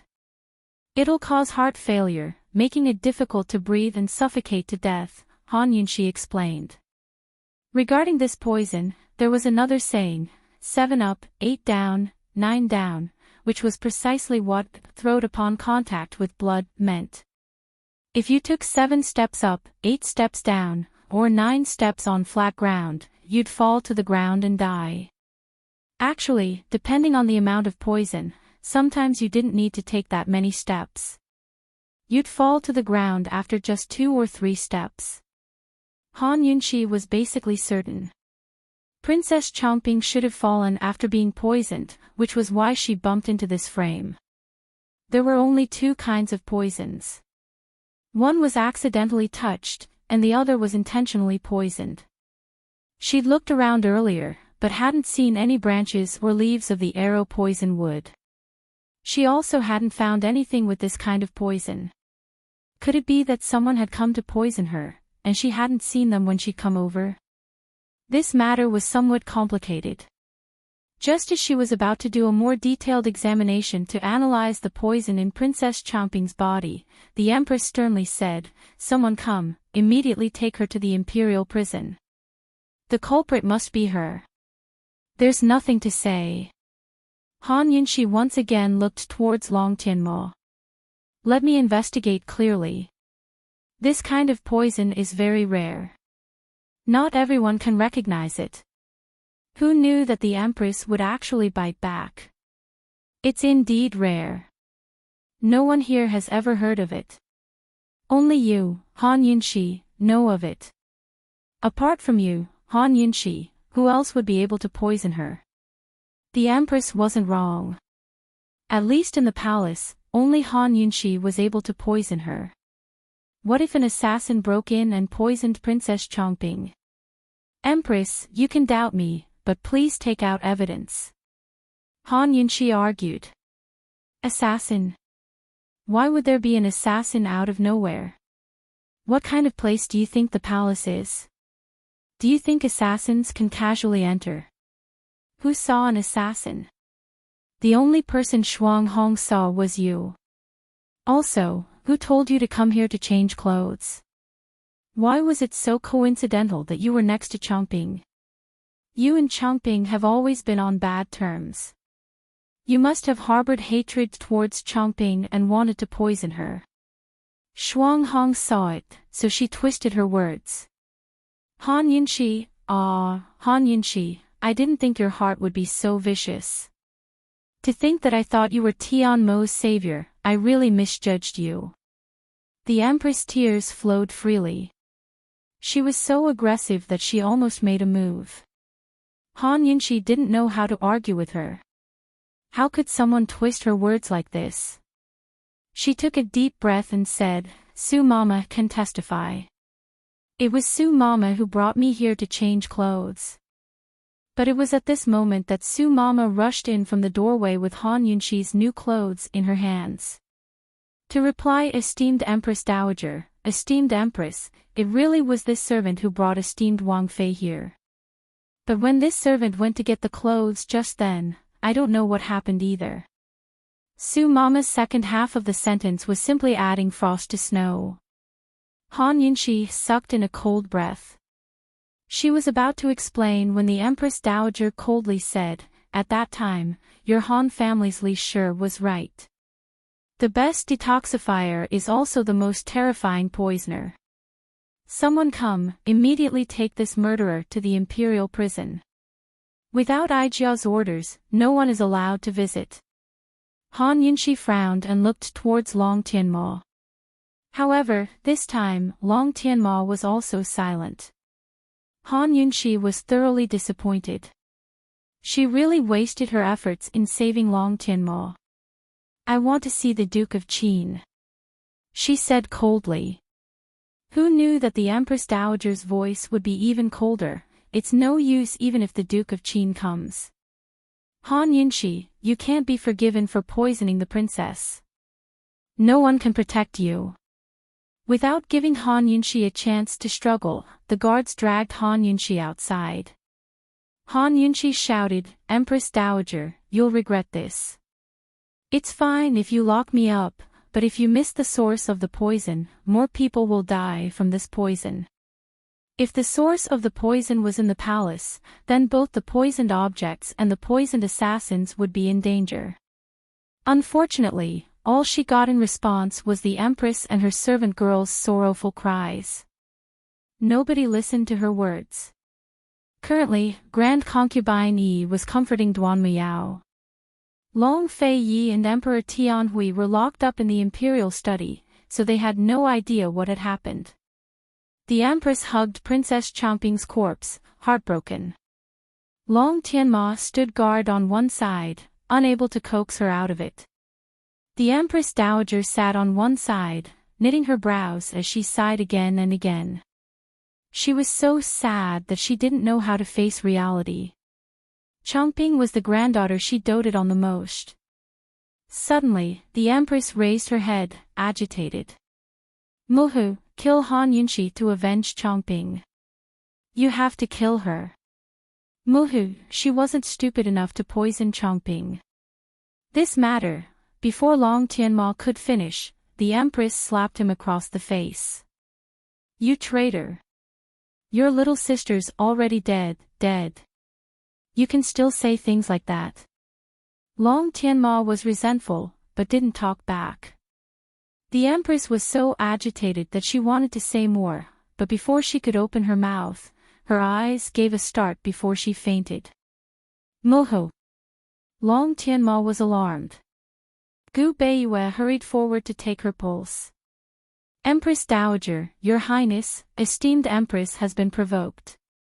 Her anger has attacked her heart, causing her qi and blood to be unstable. She must stay in bed and rest well.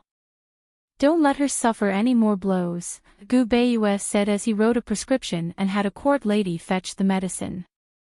After the Empress was sent away, the Empress Dowager glanced at Long Tianma and said, Tianma, take care of Changping's funeral. So speaking, she looked towards the door. Someone come report to His Majesty that Princess Changping, is gone. As soon as she finished, she burst into tears. Words for the readers. Add Gmo's WeChat account as Gu Beiyue. You can see Gu Beiyue's descriptions. Gmo's WeChat account, Gmomo 2015.